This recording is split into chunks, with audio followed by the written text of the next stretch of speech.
What, gaming? Well, you could be doing other things. Yeah, you could be having YouTube chats. Live. On air. On air.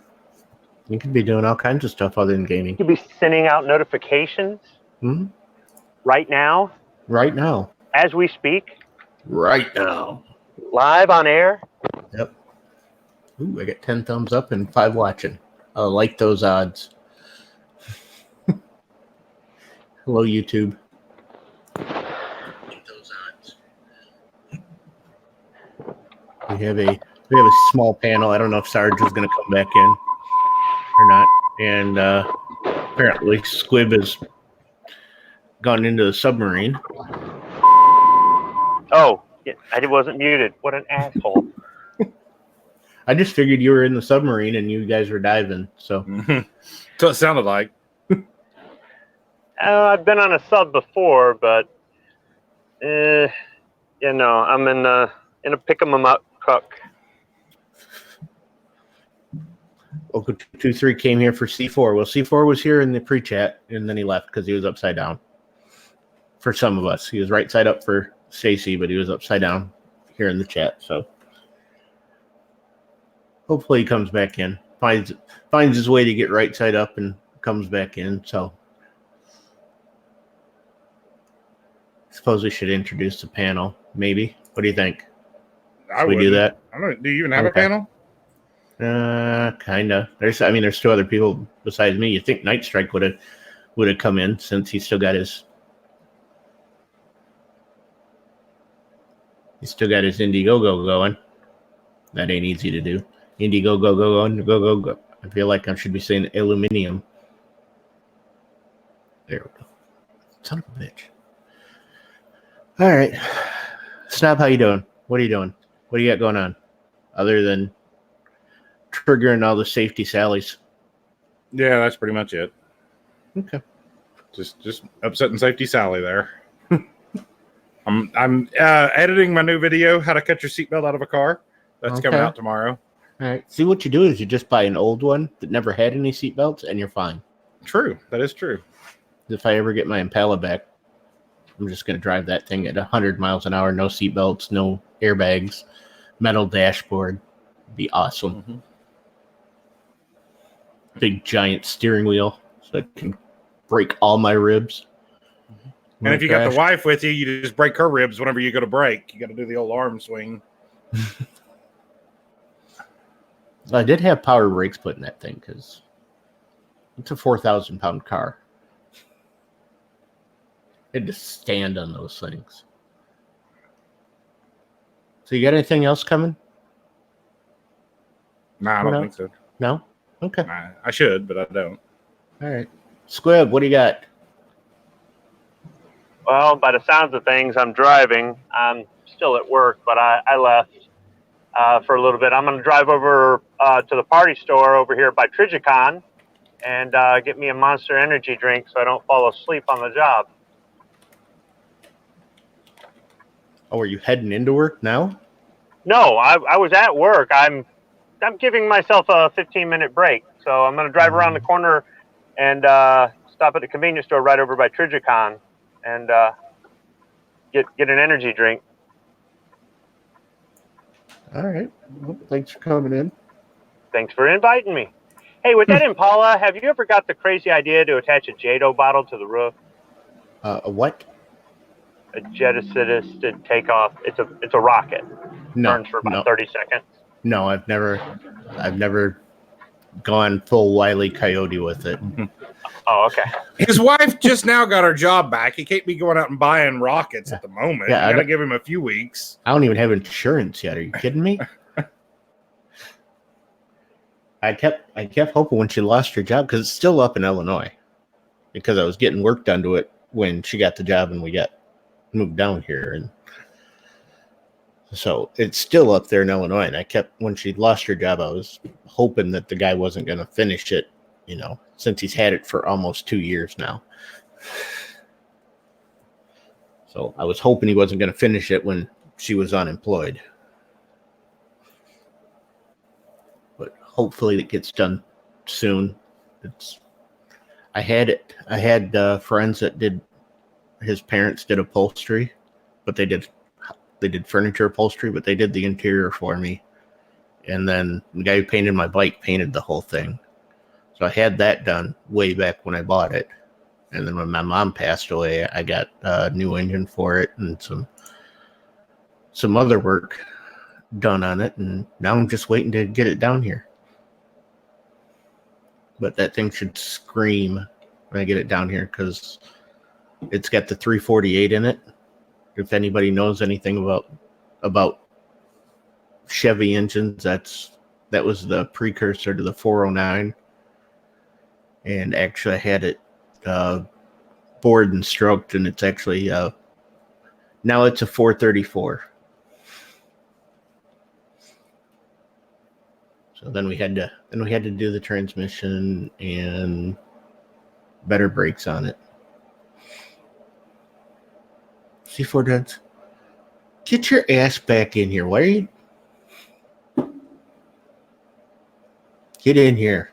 Make it all feel better. He's being a 2-year-old. It'll make it all feel better. We'll make Gary make us behave. Plus, I want to see if it shows up as upside down when it goes out to YouTube. Because like it said, Stacy sent me the pic and it showed fine. But for me, it was showing upside down. No idea why. It's a StreamYard thing. It's one of those one more things. I'm up there. Don't do anything untoward with my logo up there, snub. Because I've got that I didn't see you. Yeah. Thanks. Just what I needed. I've got that for 2 more days. And then my free trial comes out. Ow. Ow. Too deep. Too deep. That's harder than you think.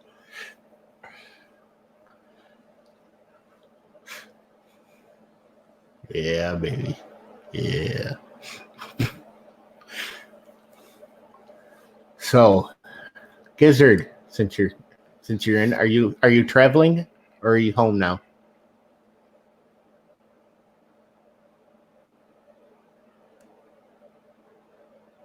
He's awfully quiet. He unmuted. No, I'm going to assume that means he's traveling and he hopped in.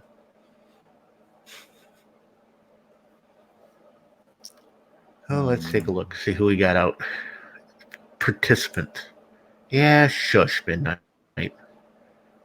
Oh, Midnight, I sent you a package today. It's supposed to be there Monday. So check your P.O. box Monday.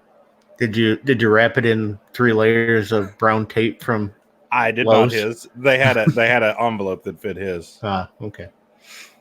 Get 2 live moves out there. 38 Super Partisan, C4 Defense, Gun Loving Grandpa, Jason Stewart, Local 223, Midnight Range, Stevie Wonders, Mrs. Snob, Gun Snob. Oh, Gizzard's heading into bad weather. Have bad weather in Kansas? Who'd have thunk it?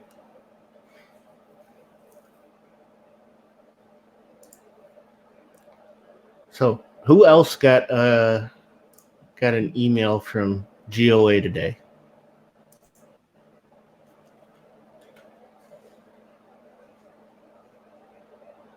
Not I. No? Didn't get one? I don't know. I didn't check it if I did. I get so much junk email. I'm looking now. I got one from Wayne LaPierre. Oh, yep, 7 hours ago. I got one. Call your senators. Mm-hmm. That's the one. That one? Yeah. This one. Yeah, mine looks real similar to that. Mm-hmm. Now, of course, you're going to be calling them, and they're all back home. So, I would say probably call their local office, because shouldn't they be there? Aren't they out until like September? You're supposed to be back home. I believe so.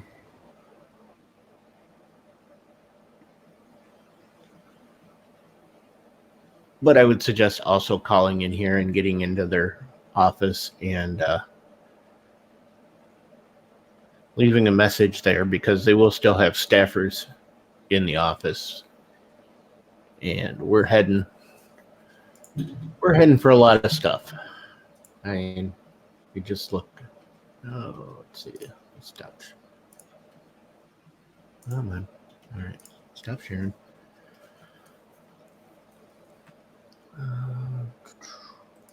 Share screen. Chrome tab. Let's look at this one. I miss Snarge. Miss Snarge. Mm-hmm. I think he's ignoring us. I think he's really mad at us. I think he thinks it was screw. We were screwing with him when we told him he was upside down, and he was legitimately upside down. Oh, look at Mitch. He looks so sad. Which picture of Mitch? Well, the other one's LaPierre. Oh, couldn't tell them apart. My bad. Old Wayne looks stern. He looks like he wants to. Looks like he needs to retire. Mm-hmm. Yeah. Oh, we can take the official NRA survey though. But we got poor sad Mitch talking about the universal background checks. So you know those are going to be coming.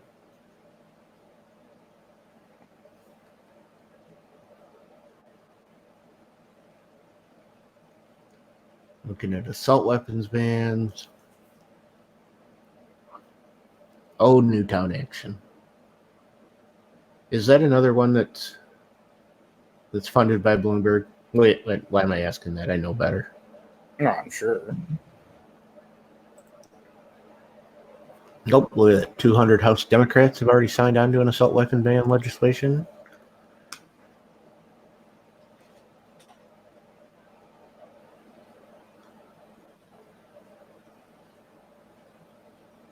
It would not only prohibit millions of the most commonly owned semi-automatic rifles in America, but would also ban magazines holding 11 or more rounds of ammunition. So we'd just be right back to California.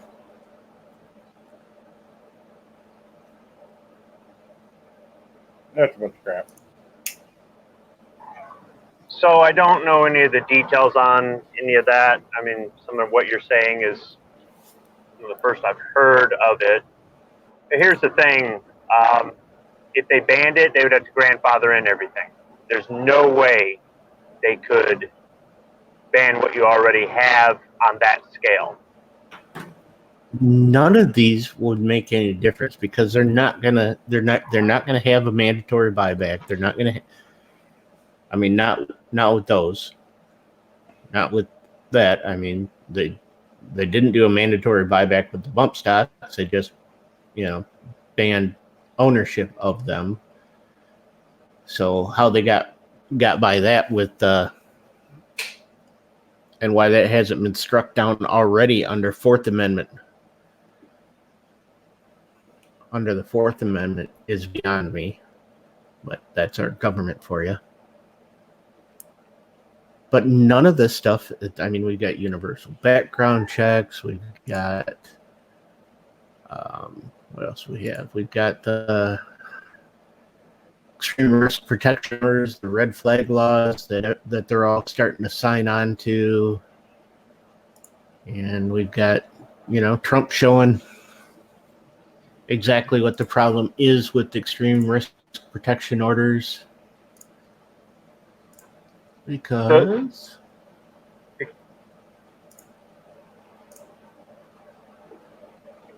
I saw a bunch of people put this up.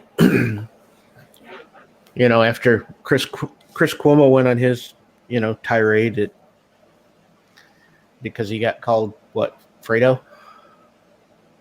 Somebody called him Fredo, and he started screaming at the guy and threatening him, and here we got down Trump. Would Chris Cuomo be given a red flag for his recent rant, filthy language, and a total loss of control? He shouldn't be allowed to have any weapons. He's nuts.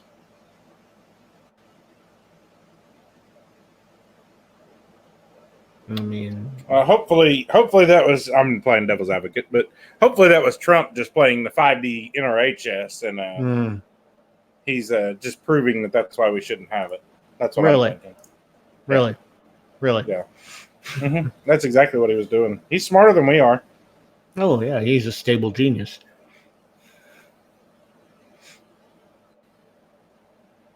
Uh-oh. The red flag laws are the ones that worry me the most because it's just too easy for anybody to call on you. If somebody who knows you, like a coworker, not really a friend, but a coworker, knows that you voted, or let's say Trump got reelected, and there's all this hate again for everybody who voted for him, that coworker could simply call the police and go, yeah, he threatened me today at work, and I think he's dangerous, just because they want to get back at you for voting. Because I've had a lot of hate thrown at me from people who assumed I voted for Trump when I never talked to them about how I vote. And then some other people that found out how I voted through other people and given me hate over how I voted. They're so angry that they lost. They're still, to this day, angry that they lost.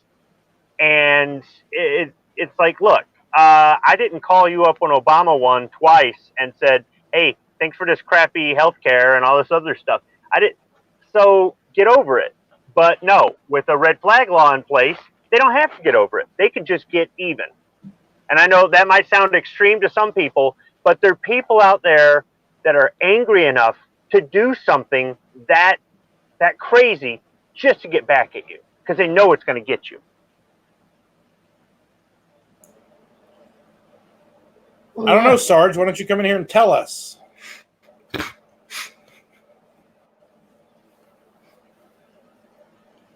That's my problem. I think red flag laws on the surface sound like a good idea. The problem is the abuse of said red flag laws is why they will never be a good idea. Right. If they could propose a red flag law that had due process in place, that say maybe if you were under investigation, they wanted you to surrender your guns to a third party like you do with a PPO, meaning just give them to your brother or something like that. Temporarily, or that way they don't end up in the evidence locker and you never get them back. Or if they put stuff in there where the person, if it's found that it was a false report, the person gets charged with filing a false police report. Mm-hmm. If they put provisions in there, I think they could get more people that wouldn't normally be for one of these things to say, okay, I can agree with it if you got that, and then the other side can say what they want to say about it. Say, oh, they're a bunch of bloodthirsty, gun-toting crazies. Really? I don't know. I think we're a little bit more reasonable than you. We're a little bit calmer than you are. Well, my problem is with the whole thing is they keep a gun around the lane. They keep worrying about guns. Quit talking about the damn guns. Talk about if we're going to have red flag laws, they better hold your ass in prison or in a mental institution or something, because you can take a car and do just as much damage faster. Well, yeah, that's the thing. They're coming in and they're going to take the guns and leave the person there because guns are just property. That's where I'm upset with the whole mental institution things. If you look back at time when all this started is after they took away mental institutions. You can't have somebody involuntarily committed because they're crazy. It's not even that. There's this whole thing with mass shootings and school shootings, and I've had this discussion before. When I was in school, we didn't worry about mass shootings. What we worried about were the fucking nukes coming from Russia. That's what we worried about when I was in school. When I was in school, what we worried about is what girl looked the cutest that day, but that's all I cared about then. So, well, we cared about that too, but the worry was the fucking nukes coming from Russia. And that was the worry through, the 50s through the 80s. And then Columbine changed it, and then you get into the 24-hour news cycle and you make these fuckers famous.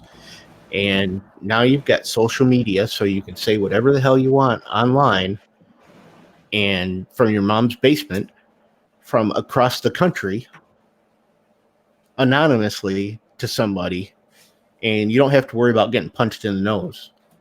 back when most of us here were growing up, if you said something bad about somebody, it was generally somebody that was close enough to you that you could get punched in the nose if you stepped over the line. And that's usually what settled it. Rarely was there a rematch. The guy didn't come back into school the next day with his grandpa's shotgun. It was over. It was. No, you sat down at the lunch table and sat next to the guy talking about it. Yeah, pretty much. Yeah, I've said stuff like this about guys can punch each other in the face and then the next day do a job together and then go have a beer after work. And somewhere in there, the genders got crossed or whatever, and now it's like, I'm going to hold a grudge against you forever. Like, really, dude? Give me your man card. Because, and you know what? And it used to be at school, I remember, when you got in a fight, you go in the principal's office, and he'd say, who started it? If there wasn't a witness, if there wasn't a teacher that witnessed it, or enough students that said, he started it, and nobody knew, the principal would scare the crap out of both of you, and usually the assistant principal, not the principal. The assistant principal would scare the crap out of both of you, and the person always fessed up. And then, they got sent home for 3 days or something like that, and you got sent back to class with a bloody lip. Well, now, if somebody throws a punch at you in the hallway and you fight back, you both get suspended for 10 days. That's bullcrap. That teaches the person who started the fight that what they did wasn't wrong, because the person who simply defended themselves got the same penalty. And once again, if you wanted to get at somebody, they're going to get in more trouble than you because you're a flunky and maybe they're a good student. They're going to get in trouble with their parents that they missed 10 days of school. It's, I don't know. Our society has changed into a way that the whole personal accountability and, it's all gone. And yeah, they want to blame the inanimate object because it's easier, and your feelings matter, your opinions matter. I know I did a video called Your Opinions Matter, but that meant that I'm willing to listen to your opinions, not that I'm going to necessarily agree with it. I think everybody has a right to, an opinion and speak their mind or whatever. But at the end of the day, it's just the whole participation trophy kind of thing is, why is your opinion more important than mine? Why? Because you're with this political affiliation and I'm not? That's just not right. That's not what the country is based on. Well, I'll be honest, and this ain't really a good thing to say, but I'm going to be honest. What this country needs isn't common enemy. That is what this country needs. Whenever this country has a common enemy, everybody comes together and we quit fighting each other over whether we should have guns or not, or this or that. You look back. We had a good common enemy. We have less of that. I'm not saying we didn't have any. We have a lot less. When we had 9/11 happen, we were all in for a common good. We were all Americans. Yeah. We're all Americans, but the whole time since then, they've been trying to divide everybody up into what they are instead of who they are. And well, look at the Cold War was at the highest. I don't give a shit what you are. I don't care if you're white, black, purple, or pink with green polka dots. But the Democrats sure do. The left sure as hell does. I don't care who you sleep with. As long as you're two consenting adults, I don't care. And I don't think most of us in here care. But they've spent at least the last 10 years telling us it's not that you're American, it's that you're this tiny little slice of American. And that's what matters. And every little bit of those slices matter. That if you're gay, that matters more than you just being a human. Or if you're black, that matters more than you being a human. Or you being an American. No. They want to divide everybody up into these, and humans are already tribal by nature, but they're trying to divide it up into these tiny little fucking tribes to suit themselves, and most of them just buy right into it. I agree. That this is what it matters that I'm black. No, it doesn't matter that you're black. Doesn't matter if you're gay. Doesn't matter if you're male, female. It doesn't fucking matter one bit. And if you want to keep going where that's what's going to matter, well, you know what happens? It mattered when people were Jewish at one point. Because that's where it'll end up. It'll end up where it'll matter what you are instead of who you are.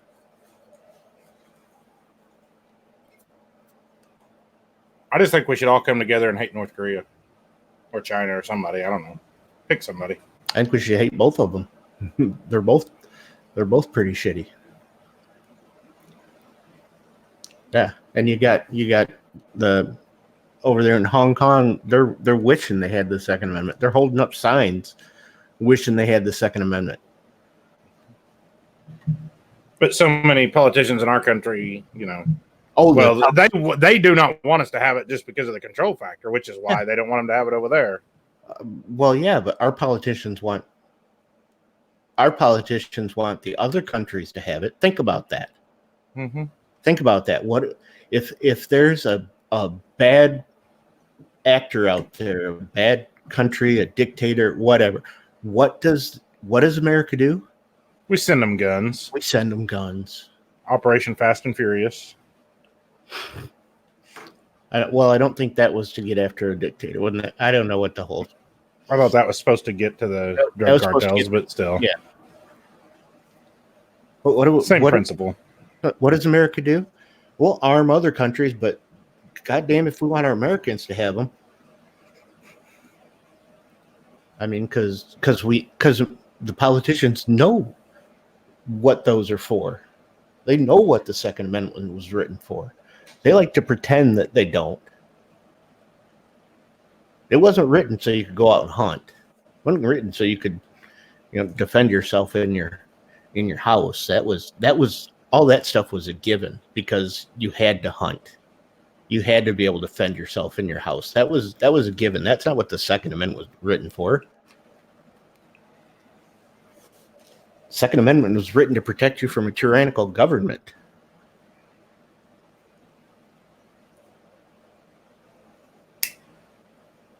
Jason Stewart liked to buy the world Coke. Oh, let me know when he decides to do that. I'm going to start selling Cokes at a discounted price. Oh, Gizzard must be home. Oh, look at that. Gizzard is home. Yeah. Hi, Gizzard. Hey. A tactical chicken.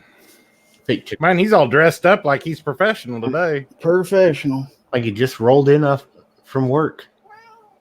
What in the hell? Yeah, we don't know what the hell. I'll be right back.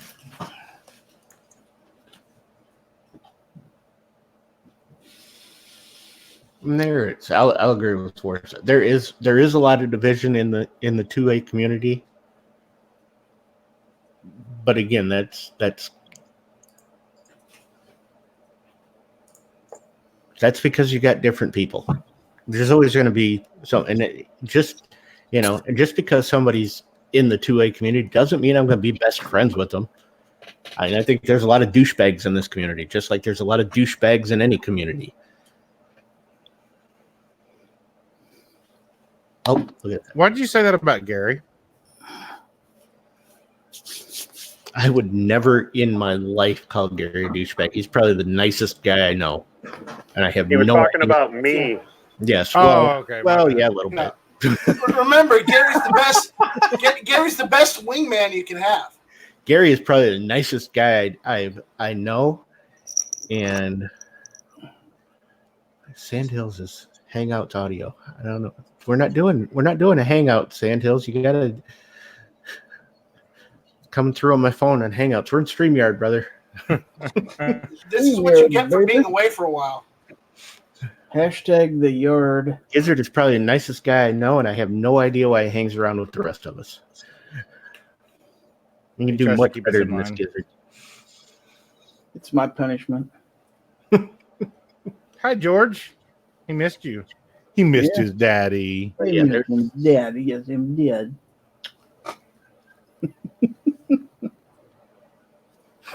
All right, I don't have to switch tabs. I can't watch this.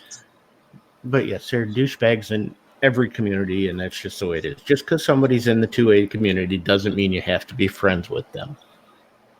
It doesn't even mean you don't have to like everybody that's in the same community with you. That's literally impossible. You're going to have other things that you guys don't agree on, and some of them may be quite strong.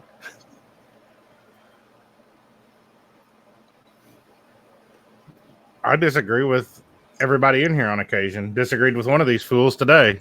Oh, Safety Well. Sally up there, but I'm still friends with them. Oh, I thought you were disagreeing about having to mail my upper to. Oh, I was pissed about that. We'll go into that shortly. That was an all-day event. Oh God, that's I called UPS and I told them, I go, look, he's not safe, so I wouldn't pick up any packages from his house if I were you. And they're like, thanks, Squib. Thanks for the heads up. Yeah. No. All right. Since we brought this up, I guess we're going into this now. Go ahead. So this morning, I'm going to run to town. I live 10 miles from my little town post office, so I roll up in there. Did you mail the lower too? No. Screw Sarge. Anyways, so I roll up in there, and I take Midnight's package in, and I didn't have a box small enough to put it in, so I take it in, which it's not that big. I knew they'd have a box for it, so they have one. Anyways, I've always heard Midnight's package wasn't that big anyways, so it fit. They got it shipped. Took Gary's big giant package in. They slapped a sticker on it. No problem.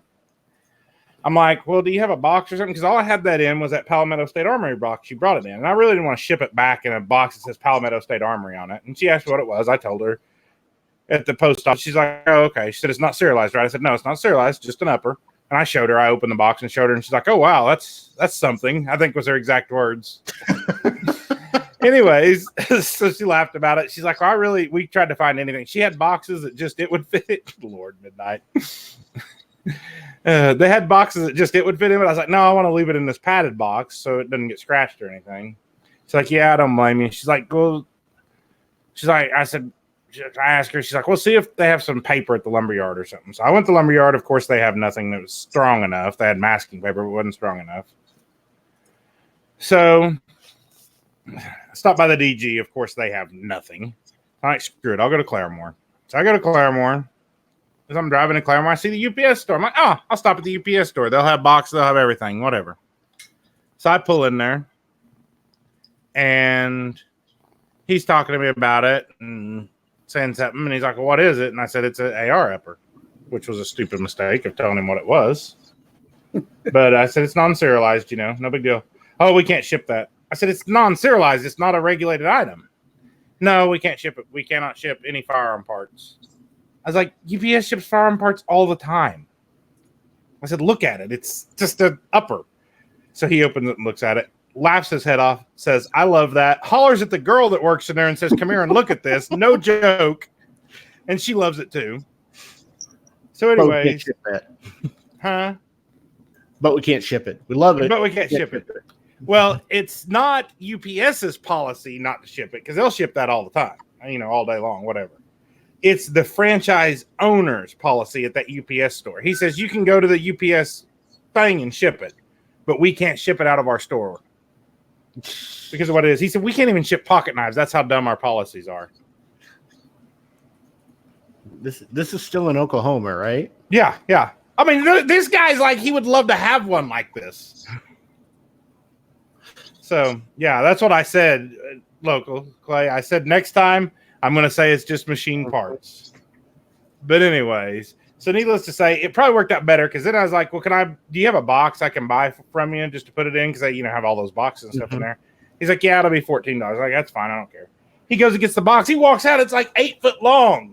Literally. He's like, well, this is the only box I could find it to fit in. I was like, well, I don't want that box. I said, that'll cost me a fortune to ship. Anyway, like, I'll just go to Lowe's. So I go to Lowe's and look around. Finally, found some brown, packing tape stuff. So, wrapped it about 23 times in that. So, good luck getting that off. And then took it back to the post office in Chelsea, and they had no problem. So, on behalf of Dano, I have a question for you. When you were at the post office, did they offer you free tape, with the postal logo on there? Oh, yeah. That. But they didn't have anything to cover the logos on the box was the problem. All right, but they did offer you free tape. Yeah, well, they did. Okay. They used it on other stuff. Okay, because that's important. Yeah. It's important. They right, have Dano? several times, actually. He's out there listening somewhere. Uh-huh. Free tape at the post office is important. Hell, they gave me a free box, too. Or free envelope. Why Our didn't you post office just is take pretty some good. spray paint and spray over what you didn't want seen on the box? Yes, I could have, but I was worried something might come off. I didn't want to lose the sticker or the shipping sticker. That's like my And mom had some. My mom used to sell Avon, and she had an empty box, and she was wanting to send some stuff down to Texas to my sister's house. She had it all packaged up, taped up, gave it to me to take to the post office. Post office says we can't ship that because it's got ORMD on the side of it. Made me take the thing home and basically take a magic marker and mark that out everywhere it said that on there. Bullshit. Jason. Remember, you have to use clear packing tape, not duct tape. I saw someone bring something to the post office with duct tape on it, and they said, "We won't take that because it's not clear packing tape." Oh, You she have to told me use that. she told me I could use duct tape if I wanted. yep. And so Which I thought about just getting that, but I thought I could go to Claremont and get one. They denied a lady the other day at the post office I went to for having duct tape, to just seal her package. And We for have a those pretty out good- there listening to Snob's story who don't know what DG means, I'll translate Oklahoman. It's the good old Dollar Gentry store. It's Gentry. on every corner. General. It's on every street corner. It's like Starbucks and Dollar Gentry. So No, they're not on every street corner. They're like in the middle of nowhere. You're just driving down a random highway, Yeah. 20 miles between a town. Whoop! There's a Dollar General that wasn't there last There's- week, and it's there's open. no Ace Hardware, there's no Dollar Tree, there's no gas station, but there's a Dollar General.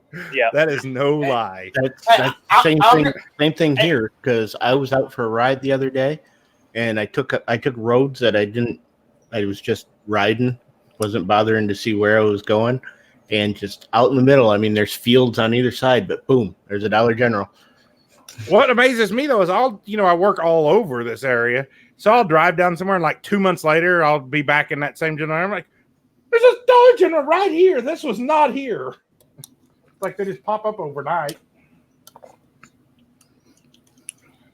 Used to be that way with Walgreens. They just pop up all over the place. It's like you could stand at one Walgreens and see the next one. And you can guarantee there's a CVS across the street from it here. If there's a Walgreens, there's a CVS. Yep. What are you eating, Gary? Food. If I told you, you'd make fun of me. Birdseed. Hmm? Birdseed. No. It's one of my favorite snacks, and people freak out when they find out what I eat. Gizzards. It's actually Rotel out of a can. I love that's Rotel. a little different. Is that like Nutella? It's oil you put in your diesel pickups. Not only Yeah, I is was it gonna Rotel, say Shell it's Dollar Rotella General tea. brand Rotel. It's not even a real thing. It came from Oh, Wrong thing. What was I gonna do? All right, put it up there again, Gizzard. I hit the wrong button. it's Dollar General brand Rotel. Oh, diced tomatoes with green chilies? I eat You that stuff betcha. too. I think it's just Rotel. Oh, okay. I think Rotel is an oil. Rotel is the. Yeah. No, I eat that stuff Shell too. Nutella. There's nothing bad with it. Somebody at diesel. work took the last pickle out of a pickle jar and dared me to drink the juice out of it, and I took them up on it and drank it. I'll do Hey, that. pickle juice is good. Mm-hmm. Should have brought it home, made it into popsicles. I'm good to gross people out whenever I get a chance. I don't care. Mmm. Sick bastard. I love Good that stuff to with the some last cheese in it, drop. but- and I love tomatoes, but no. You don't like spicy stuff? It's not that. I'm not just eating it out of a can. Well, correction, What's the drinking it out of a difference? can. What's Because the I like it in my difference? cheese. But you'll eat Fig Newtons. Yeah, I wish I had some right now. I'd be eating them if I And did. Danish wedding cookie. I ain't got none At of least them. my grandpa didn't eat this shit.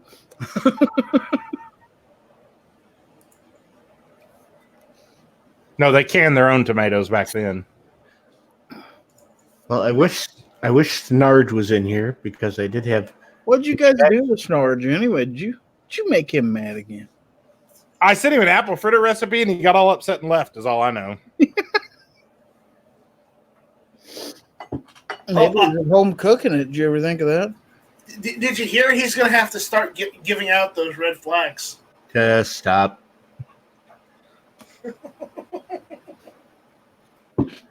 Send all hate metal to shootingleftofcenter@gmail.com. Gmail.com, yes. The views and opinions of Night Strike One are the views and opinions of Night Strike One and do not reflect the views and opinions of Gizzard Gary, Obnoxious One, or me. Screw Squib. There's made a me new mad Paul today. Hero video out. Oh, I ain't speaking for Squib. I refuse. All right, we'll get to Squib's on his own. do a palette Thank cleanser you. here and introduce our new panel members. Gizzard, Yo, what you got? You got anything going on? Oh, I got a question because the missus wants a little 22, and she got herself hooked on a Colt 22 years ago. Somebody had one at the range, and they let her try it out. So I'm guessing it must have been some kind of 1911 22 or something. Maybe it was a Woodsman or a Challenger. Yeah, that could be.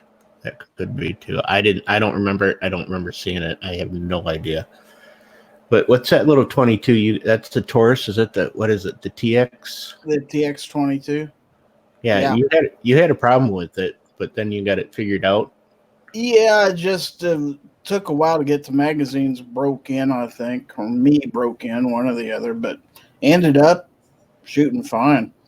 And for somebody who wants to shoot a lot of 22 and wants to be accurate with it, I think that's a pretty good choice. And it's not that expensive to get into. And the other one was wasn't Ruger have like the SR22 or something? Yeah, like I've got an SR22. that? It's a good little gun, but it only holds 10 rounds. That's why I like the TX22 so well. Okay. What do you need more than 10 rounds for? I had to say it. Because I don't like to reload every 2 to 10 rounds. I want to shoot a 22 you can't buy in California, bitch. Is the TX22 hammer fired or is it striker fired? I don't remember. It's striker, isn't it? Striker. I think Squib's response then would just be buy the one with the 10 rounder, then buy the one with, buy the other one with the 30 rounder and just put it on the credit card.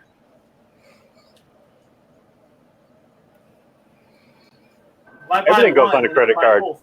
If you want to do that, get a Ruger Charger. Yeah. Right? Did you buy that today? Yeah, I may have. I didn't see that till later. It was $370. It's cheaper than I paid for the one I got from King's Firearms. Did you get that CHP gun? Mm-hmm. Yeah. Oh, my. I figured you would. I didn't see it till way later. Well, from work, I was looking at it, it's like, shit, that's nice. And it's in good shape too. But he didn't want to come down any off of that. So Comes Paramag. yep, 2 magazines. So yeah, I got that at SCB Guns and Ammo, 1 Hinkle Street, Thomasville, North Carolina. It's like the sports world Tulsa of North Carolina. No, it's not, because they didn't cut me a deal on it. They didn't give me anything free or let me take anything home to. You don't have a whole bunch of shirts to wear? Nope. I did. I got a magnet out of it. That sucks. So I paid full price for the gun and got a magnet. Well, You might have got a deal if you told him the gun snob. I bet I would have. Especially if I told him I know Oklahoma's gun snob, not the gun snob. I know. Yeah, you could have told him you know me, and you could have said, and I'm willing to be North Carolina's gun snob. I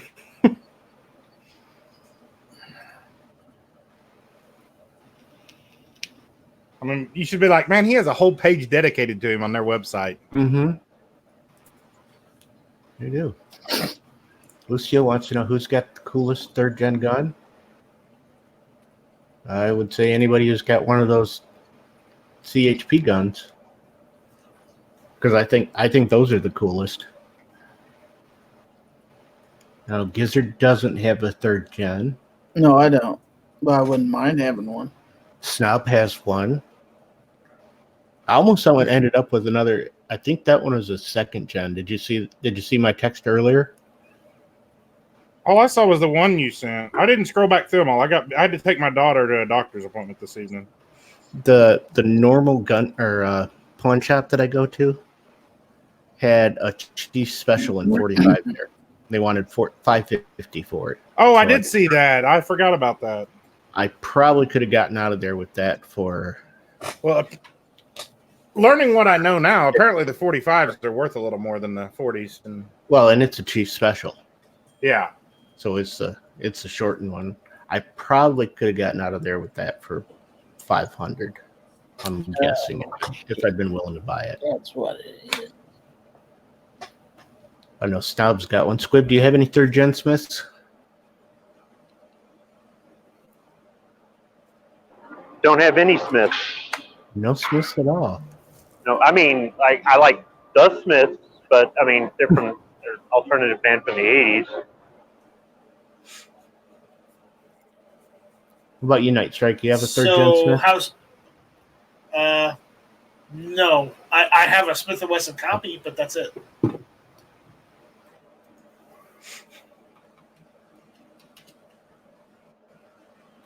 One of those old little Ivor Johnson pistols. Yeah. Revolvers. Excuse me. Revolvers.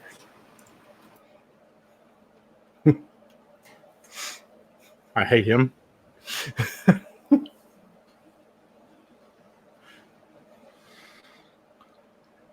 Well, you're already older than some. I had people that I went to high school with who were, they probably would a year or two older than you, that were already grandparents.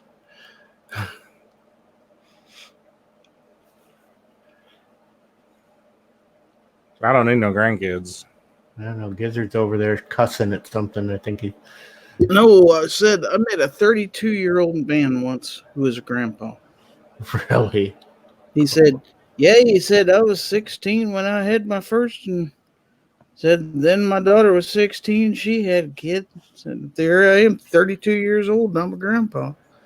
Going to be a great grandpa by the time he's my age. Well, I mean, there's a lot of people that are great grandpas by the time they're your age. Hey. I'm not even 50 yet. I'm going to say, at least he's lived that long. The jury's still out on you. Yeah, the wife hadn't killed me yet. There's still time. Jason says you're going to be the gun pawpaw. Screw Jason. Probably next year. Night Strike, how are you? I'm doing all right. How are you? Not too bad. How's you wanna give an Indiegogo spiel? Not tonight. Not tonight? Yeah. How's it going over there? I looked, I think, earlier today or last night, and you were up to 1,100 and change.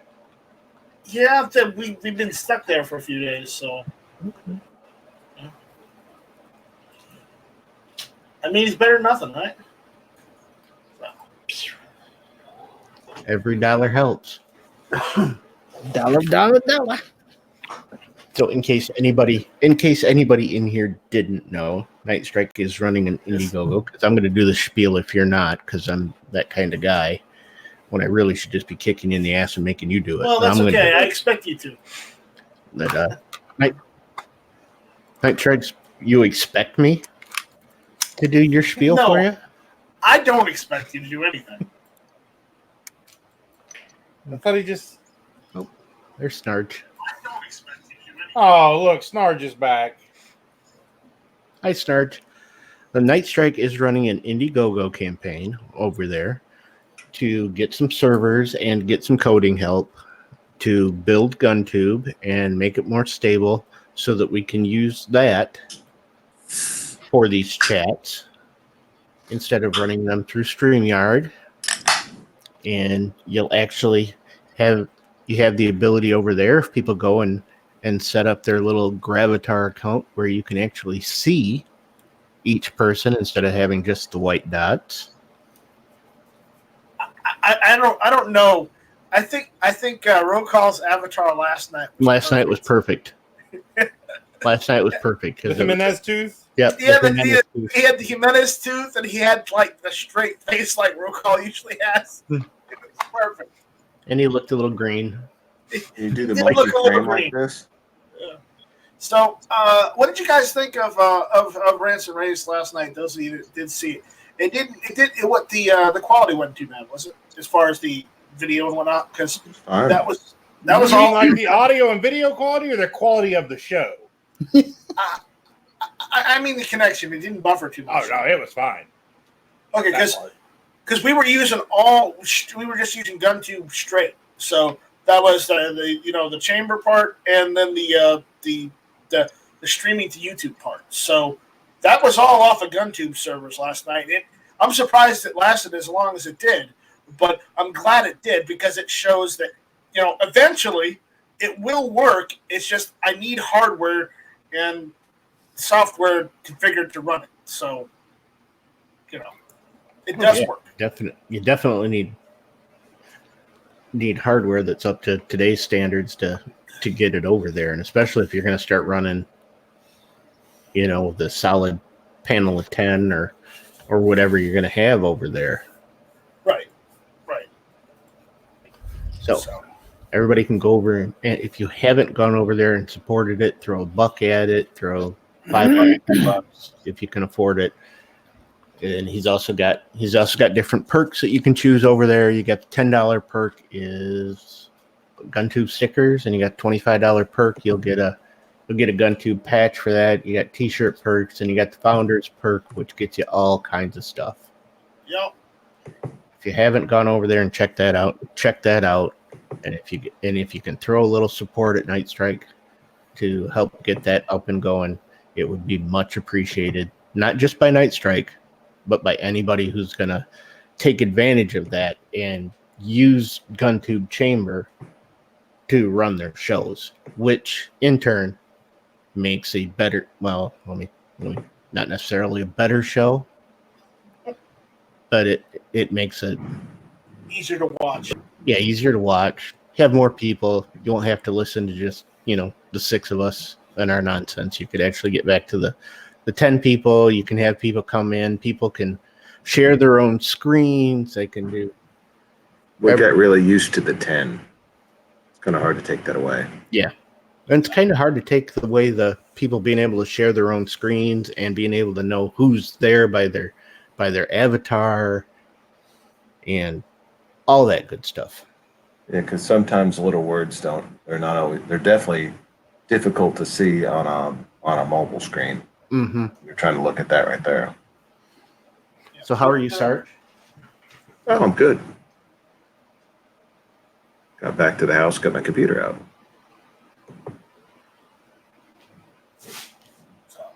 Was it you heading down to the boardwalk tonight? Is that what it was? Oh, no, that plan changed yet again. You look a little red there, Sarge. Are you okay? These people sunburned. These people are driving me crazy. They changed their plans 3 times in 15 minutes. It's just, I can't handle it.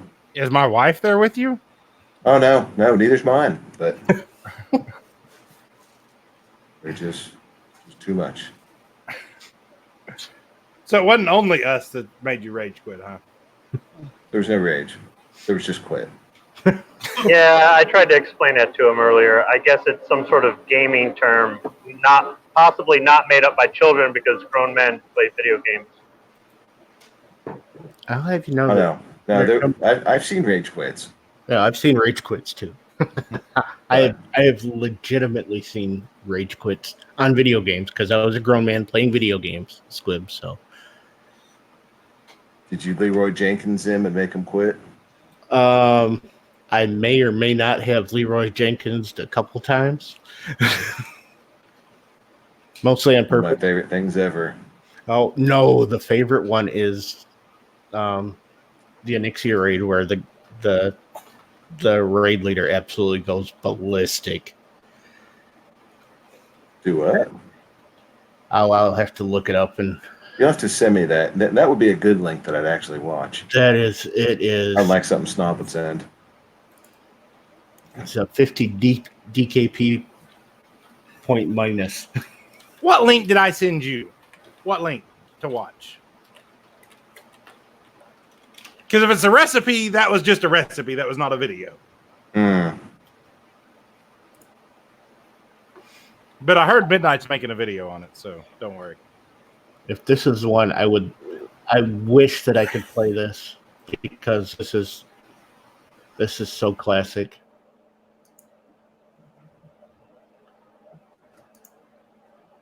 Yep, this is the one. This is somebody has animated this, so I wish I could show this, but I would definitely get a strike. You think? Yes.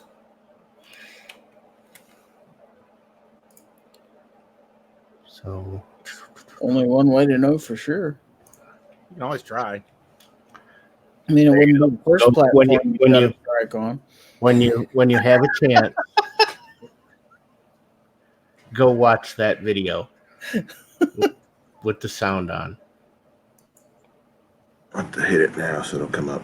Oh, Yeah. what the crap? It popped it up in my pop-out chat. Now I lost my pop-out chat. This is That's ridiculous. great. I was just wanting to open it in another window. Yep. Great. Don't That's you hate not it my when fault. that happens? And now you're going to hear us talking because I'm going to go into it without muting and just let it talk because I'm just a jerk like that. Till I hit mute. Oh, it's muted. You're lucky. I guess I already hit you. Store chat and then pop out chat. Open link in new tab. Pop out chat. How about that? Well, I didn't even have this page open, so I couldn't restore chat.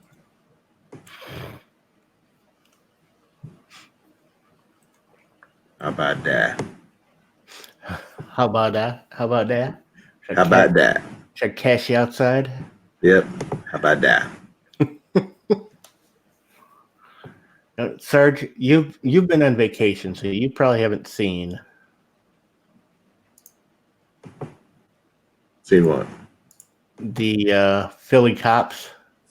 Oh, I saw it. Did you see it? I saw it last night. I told some of the guys, I said, swing by and get my gear. We'll go in. No sense sharing the audio on this, but if you watch, does that come through?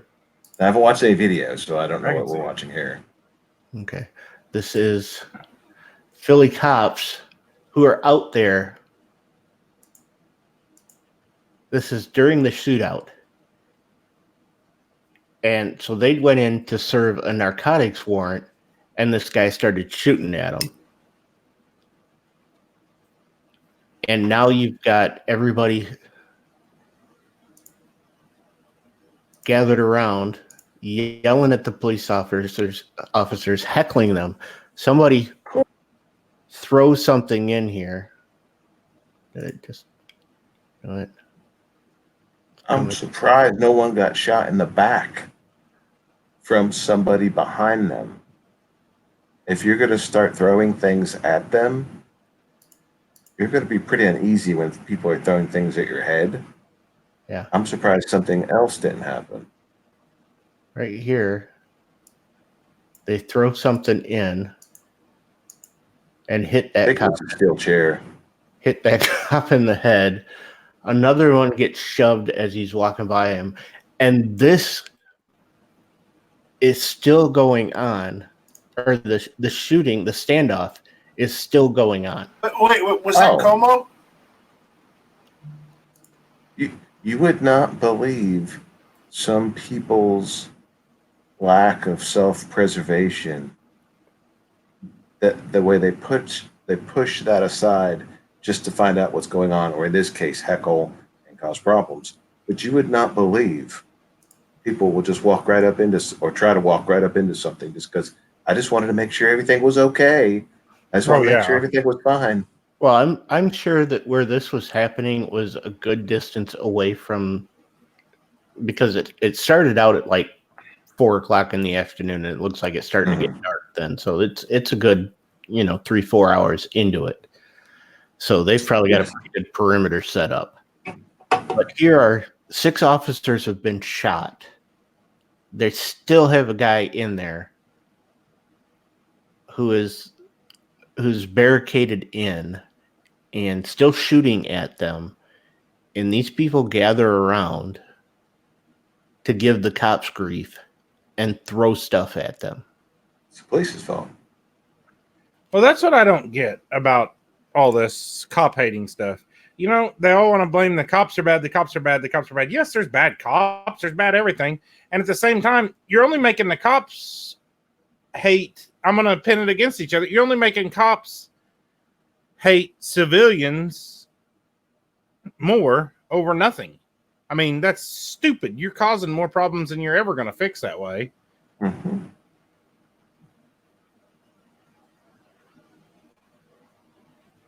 I mean, it's a cultural issue that has to be addressed. It's self, and it just gets worse. And even on our side, it just gets worse and worse. There is no respect for law enforcement from a lot of people. Well, on there's no accountability.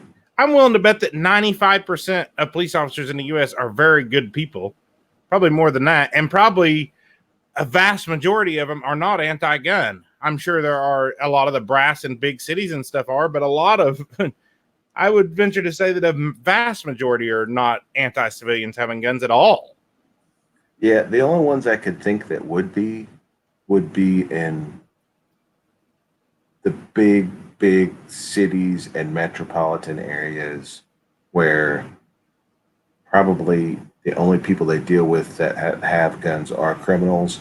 Where, you know, I deal with people all the time that are zero issue and have firearms. So I don't get skewed like some of them do.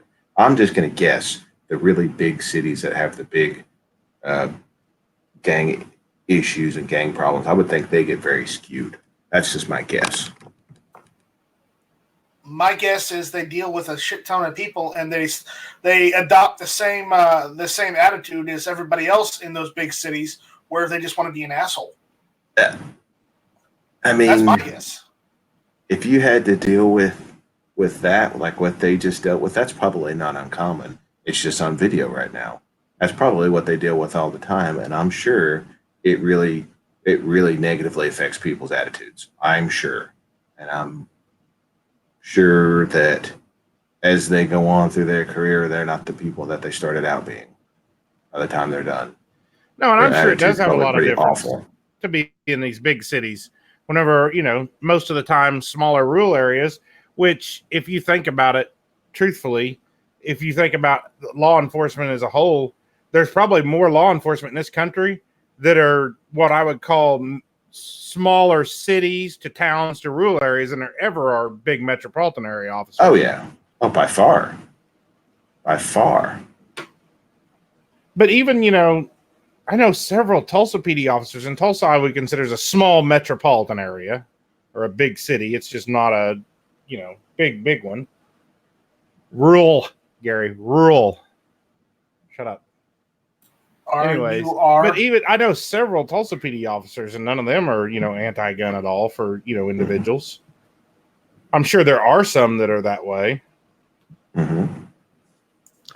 That's because, oh, what a surprise. Police officers are a section of the rest of the country. So guess what? They're all going to have different views, different opinions, different experiences. So yeah, just like we should all pin teachers. We should pin everybody against police officers, though. That's the goal. yes. Oh, that's what I'm Just like we should pin blacks against whites and you know, whatever. That's one more way that they want to divide up that's one more way that they want you to have a tribe other than being American or being human.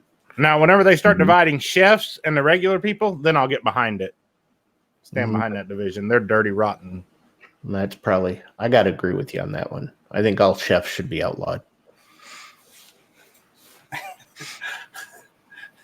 Anti-chef. Yeah, if you want to hate the public, work with them. Yeah, go work in food service. Anything. I mean, I've retail of any sort or anyway. Retail too. Yes. Retail. Yes. Or work at the UPS store.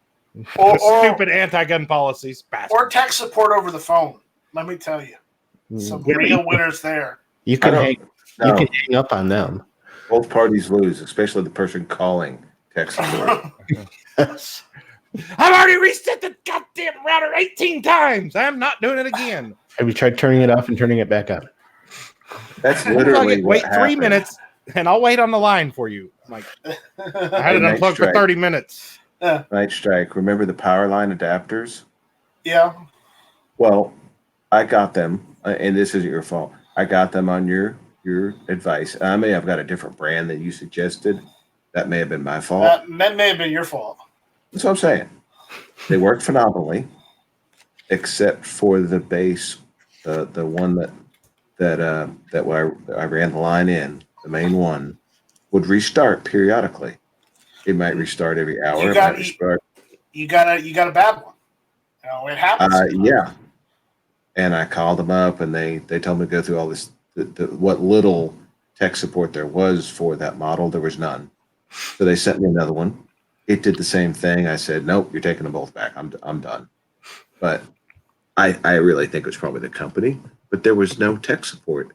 I spent an hour on the phone with somebody, and they finally just said, there's really nothing we could do. There's nothing. You can restart it, or we can send you a new one. That's it. There's nothing else. Yeah, it's a I'm like, plug and and we're done. it's a plug and go kind of thing. That's Speaking of Like plug the and wood go down here. kind of things, oh, you just God. plug something into these, and then you just go out of state after you do. Look at that look. You gotta unplug it before you go out of state with it. What are we talking about? Can you not see my screen? Power strips. Oh, yeah, it's upstairs. I brought it with me. Of course you did. I tried to give it back to you. You didn't want it. You said, no, just keep it. Because you offered to ship it back. I'm not going to have you ship a $5 power strip that cost you $11 to ship. And UPS won't ship them. So Yeah, UPS probably won't ship it either. You say it's a power strip? Those are banned here. Mm-hmm. They probably are. They probably are. It's just like a strip lower. Too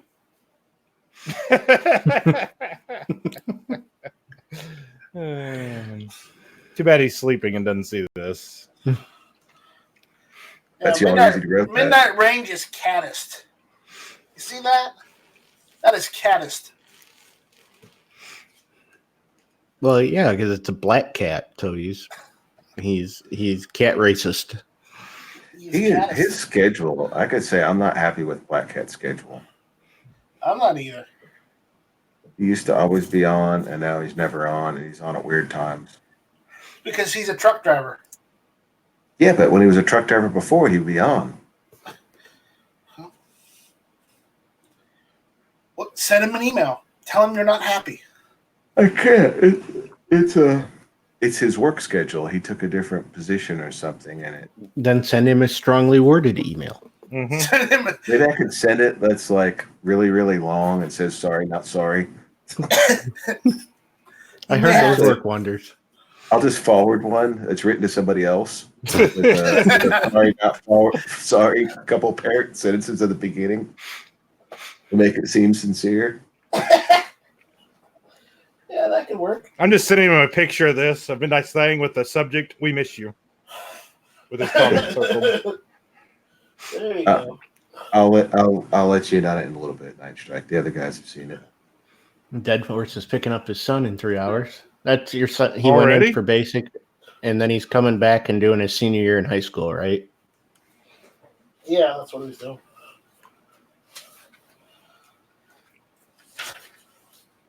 Now, how does that, when he gets, so he's going to come back and spend his whole senior year in high school and then go straight into active duty? Yep.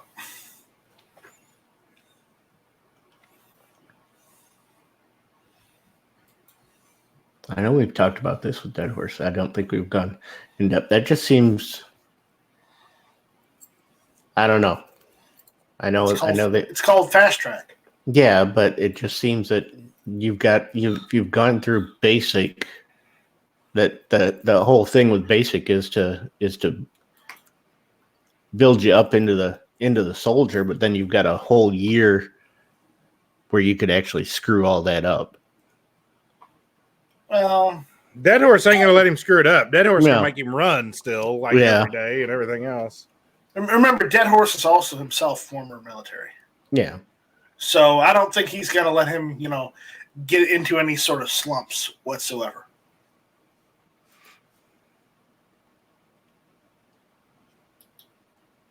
So, All right.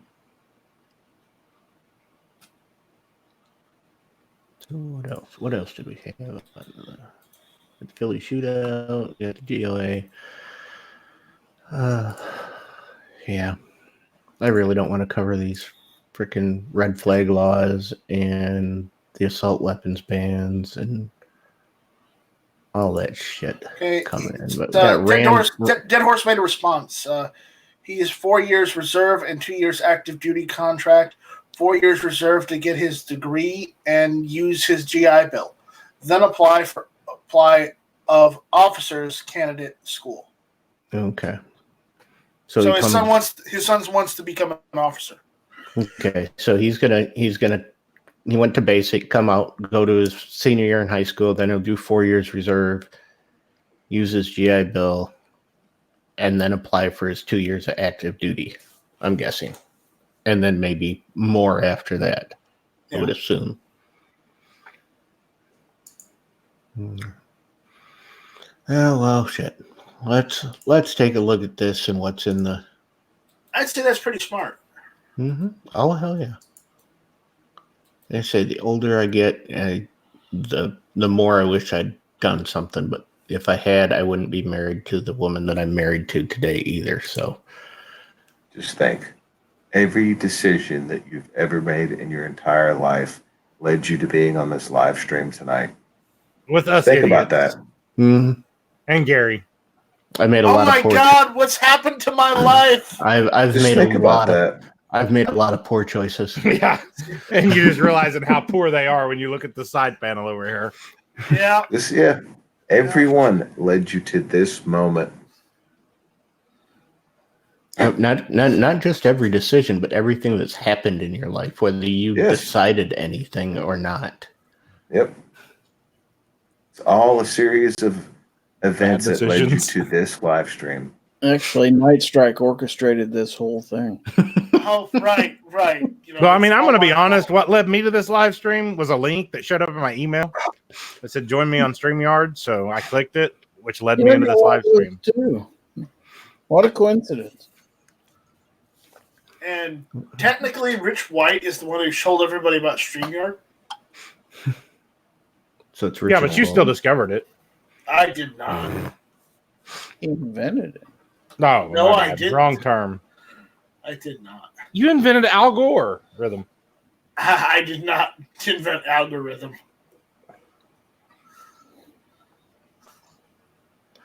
Most of the Democrats in the House have signed on as co-sponsors for the latest assault weapons ban, and I saw something like 200 of the Democrats in the House. So I'm guessing that the other 30 Democrats or whatever in the House are either in really red districts or they're just not there.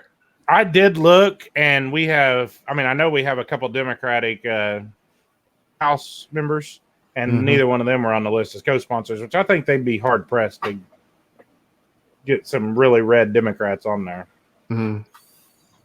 Because you don't get much more red than Oklahoma, and then you have, a few out of Oklahoma that are. And then they've got the Senate version that has 30 co-sponsors. You've got Republicans that are... Oh, no. Let's take a look at... It's basically the assault weapon ban of 1994 all over again, but rather than a weapon getting 2 evil features and still being legal, it now would only get 1. So that's basically California. God dang it. Read number 4. What am I going to do? What is it? I can't read it. I can't have a grenade launcher. What? This is ridiculous. Let's just go to the practical ones. I have a hard time reading them. Threat and barrel. Practical. The term semi-automatic assault weapon means any of the following, regardless of country of manufacture or caliber of ammunition accepted. or mode of fire. Jesus, my They TX forgot. two They is forgot an to. assault They weapon. forgot to put that in there because that's what they're going is semi-automatic assault weapon. Is anything regardless of caliber or country of manufacturer or mode of fire. A What do they mean by mode of semi-automatic. fire? Well, that would be their safe But see, fire. yeah, or like you said, select. Oh, that's okay. regardless Select fire, yeah. of. They forgot to put that in here, so because they don't care about that because they're just going after everything, just semi-automatic So capacity. I definitely have a 1022 that doesn't qualify, even though it has a wood stock, but that threaded barrel is just too much. To accept a detachable magazine and any of the following: a pistol grip, So a forward. So it has to have a detachable magazine and that's plus. Is that what you just said? Yeah, it's a Okay. semi-automatic rifle that has the capacity to accept a detachable magazine and any of the following.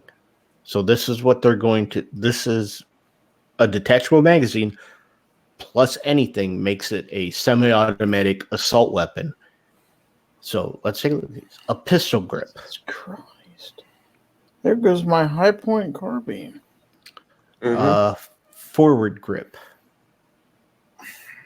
A folding, telescoping, or detachable stock, or is otherwise foldable or adjustable in a manner that operates to reduce the length, size, or any other dimension, or otherwise enhances the concealability of the weapon.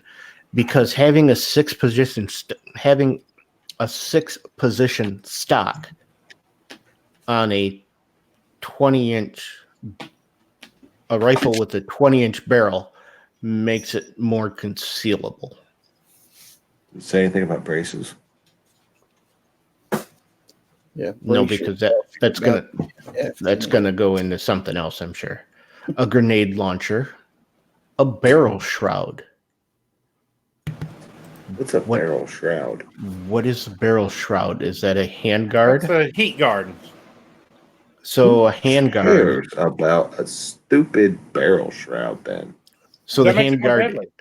A Is handguard. that like on a shotgun where they sell those things that are a shroud, or is it an actual handguard?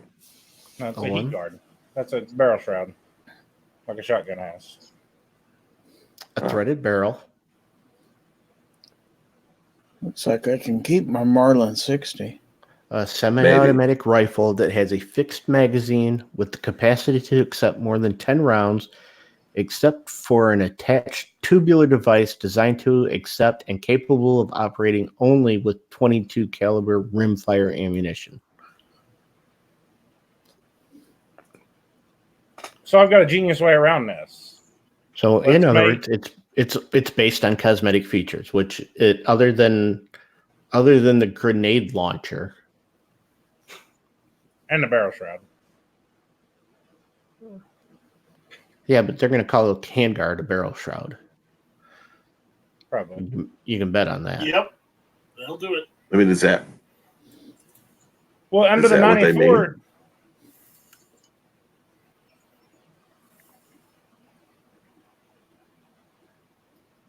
midnight.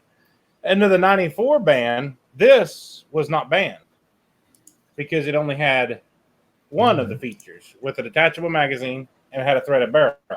It did not have a pistol grip or a collapsible stock. So this was good then. Now this is an assault weapon. Well, no, it's still got one, because they were talking it was going to be one. Yeah, and any one of the following. So this one's an assault weapon now. Originally, the 94 it has ban, a this was detachable not. magazine and a threaded barrel? Yeah, but in 94, this would not have been because it only had a threaded barrel as the only other feature other than the magazine. Because it was 2 back then. I mean, that's good. I mean, there are so many, like you said, Ruger 1022s. Mm-hmm. There's, like those A17 Savages, those 17 caliber semi-automatics. I'm sure some of those have threaded barrels. The bill explicitly bans a number of existing assault weapon models by name, including pretty much every AR and AK pattern rifle on the market.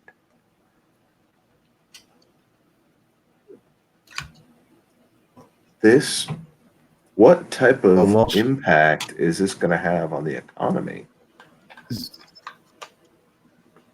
Oh yeah, it's gonna. And Oh yeah, they don't care. They don't care about the economy because this will send the economy into a death spiral. Because think of all the handguard manufacturers, everything that popped up after the '94 Show. ban expired. SHOT Show is done. Well, most of this is a rehash and update from 1994. There's one bit that's not, however.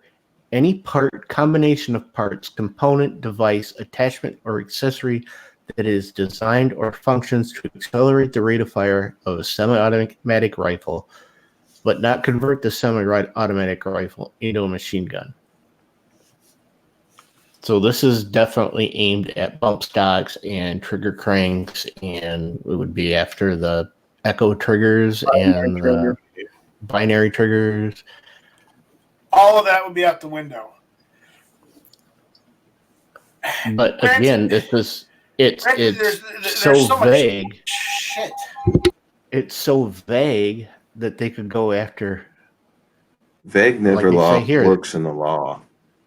They could say competition triggers. I mean, if you put a drop-in trigger that's not mil spec, so you've got a 3-pound trigger in there. Well, it doesn't matter. Pull that faster. You're not going to have anything to drop your competition trigger into because they're going to take it. Yeah, I don't know who's going to take it, but I guess someone in theory is. I'm surprised the manufacturers that are making all this stuff aren't pushing back on this. Oh, they will. This will because this basically takes away every single manufacturer's business away from them. Period. Oh, there'll be a huge pushback for this. Well, just look at most of them's catalog. How much is their catalog going to get reduced? It's going to be reduced to, you can't sell anything, technically. You can have bolt actions. No. And I hate bolt actions. Well, you're an idiot, but go ahead. You can have bolt action and some handguns.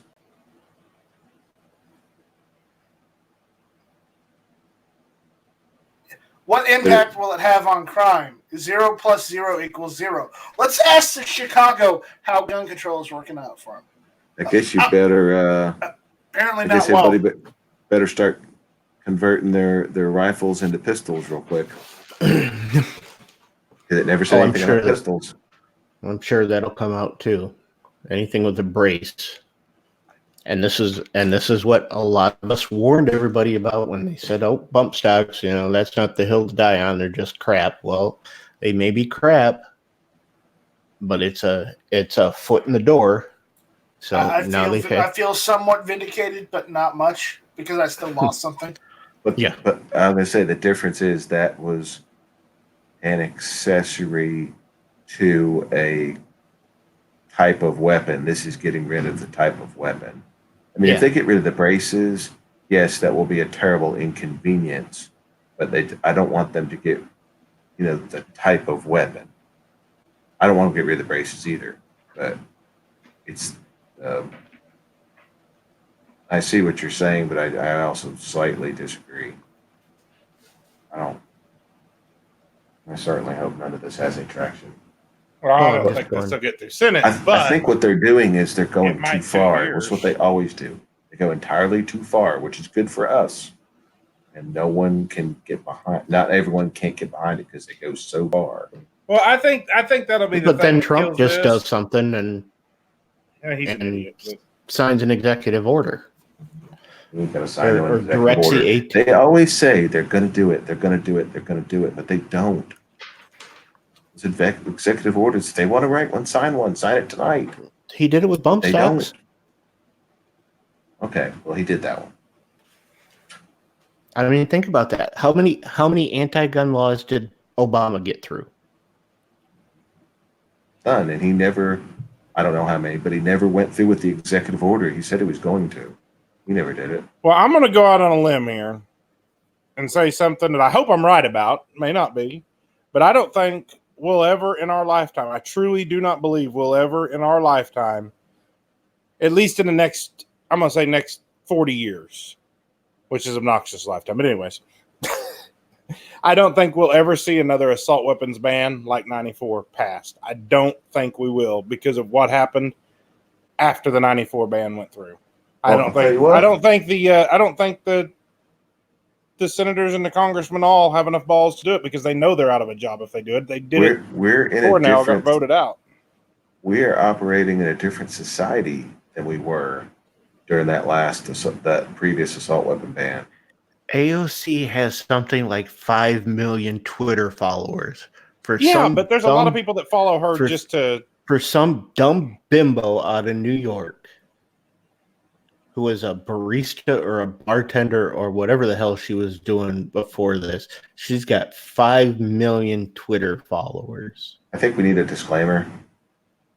But the opinions of Nexus One are the opinions of Nexus One only and do not represent the opinions of the rest of the panel, even though they really do. They just don't want to claim it. How was that? Was that what you were looking for? I'll claim it. Send all hate mail to shootingleftofcenter@gmail.com. Yes. So I didn't rage quit. My phone overheated because StreamYard is garbage. So I missed some of this stuff. Did you at any point mention whether or not there was a grandfather clause in this? They did say that there was a grandfather clause in there, but that's how they'll get it. That's how they'll get it to pass. If they write any legislation without a grandfather clause, not for the 5 bump stocks that were out there, but for the 5 million rifles that are out there, they won't get it to pass. So, or the 50 million or whatever. Million. How many weapons will this cover? Well, if it's 5 million, 50 million, whatever it is, the fact that it's a complete firearm and they've been out there for decades and decades and decades, and so many people have them, the only way they'll get it to pass is if they put a grandfather clause in there. If they don't, it won't work. So they passed the assault weapons ban after Columbine. And Columbine. No, they did it before Columbine, and there was a grandfather clause in it. Yeah, the assault weapons ban was well before Columbine. That was 94. Columbine was 99. I was in 9th grade when Columbine happened. Okay. Well, and they didn't use assault weapons. I can still see those magazines floating around. I still have a few. The law enforcement? Yeah. I still have some. Yeah, I've got one. Mags. Yeah. And allegedly, it's still against the law to have them now, but who cares? It's over. That thing's been over for 15 years. I don't think it counts. It doesn't. Once it sunsetted, everything kind of fell back in line. So it doesn't. None of it really matters. Yeah. Yeah. I've got some 10-round magazines here for my Ruger P89. So that was bought during the ban. They had to retool to make these things. The 10-round or less. They charged more for them, and they were harder to get in some cases. But they still had plenty of the old mags, and you could get them dirt cheap. But look what they've done in California. They've passed this background check for your ammo, and now people are talking about they can't get ammo. I mean, we had Dr. Recoil in there in a chat the other night. He can't get ammo. He's talking about having to do reloading so that he can still shoot. See, that's getting around and circumventing the Second Amendment. That's, as I said before, that's bureaucratic ban. That's a bureaucratic ban. Of course it is. Yeah. It's like, I thought there was hope. Was it several months ago in the Ninth Circuit Court, and when they were hearing that case from Hawaii, and then I don't know really what the ultimate outcome was, where there was no open carry in Hawaii. And then the concealed carry was very, very restrictive, like a lot of states.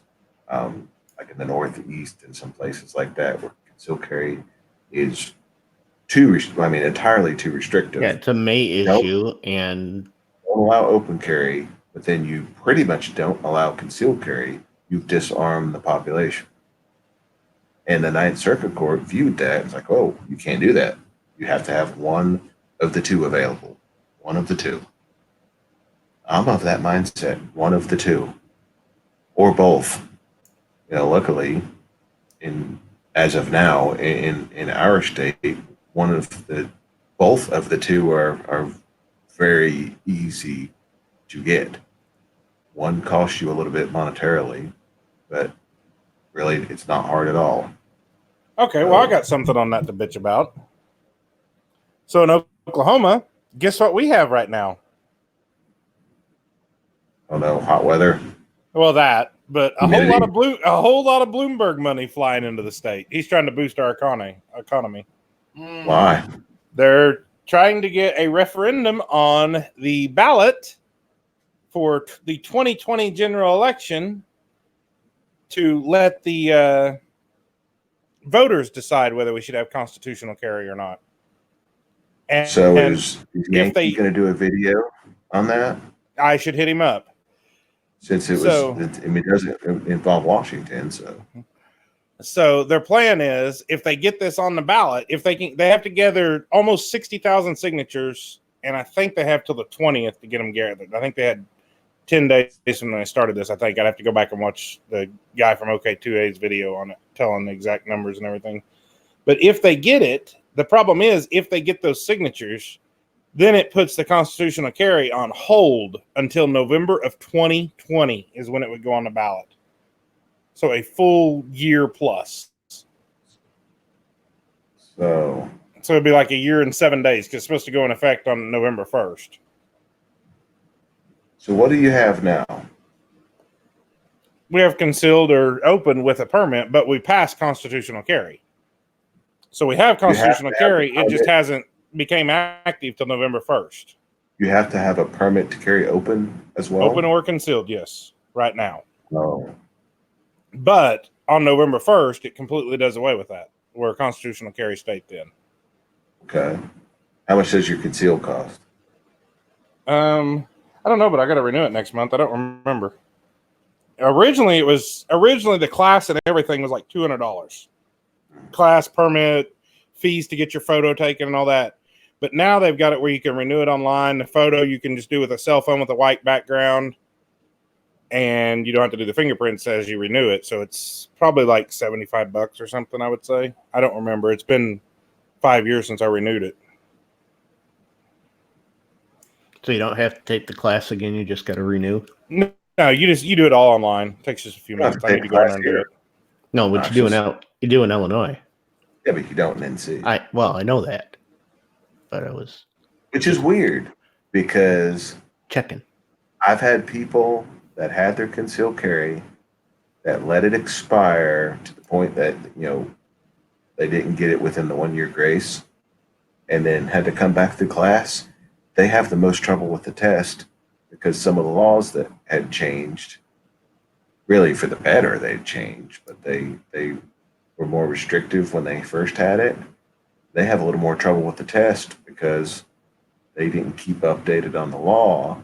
And just like a lot of people, they don't keep updated with things that change. Because, like in law enforcement, there's legal updates. I have to go sit through a class every year on legal updates from the previous year. Things have changed in case law and whatnot.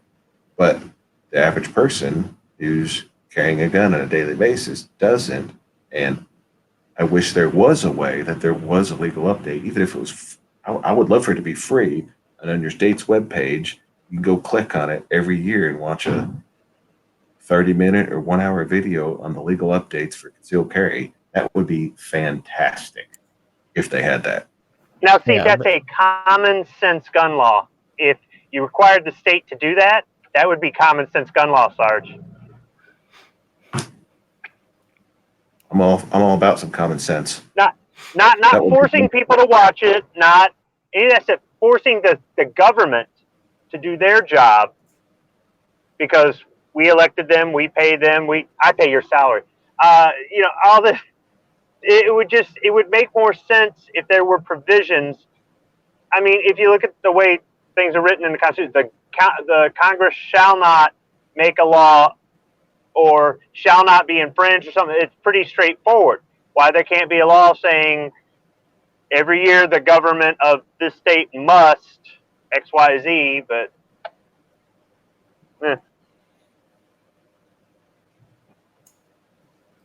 Well, and that's the thing. These whole, all their common sense gun control.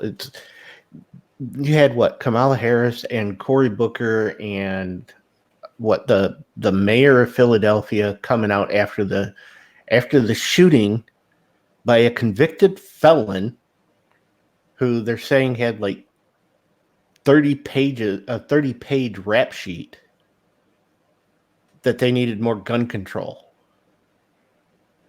Was it doing anything to that guy? Exactly. But they came out and they made, they were Kamala Harris and Cory Booker.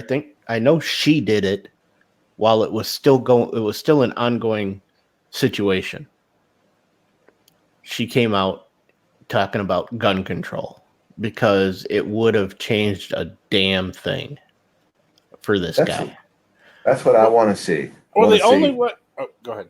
I was going to say, just take whatever provision that I think Cory Booker or Kamala Harris, take your provision that you're proposing and apply it to any situation that you want to, and see if it would have changed anything. And they should have to come up with an answer. Well, we'll know it wouldn't have changed this.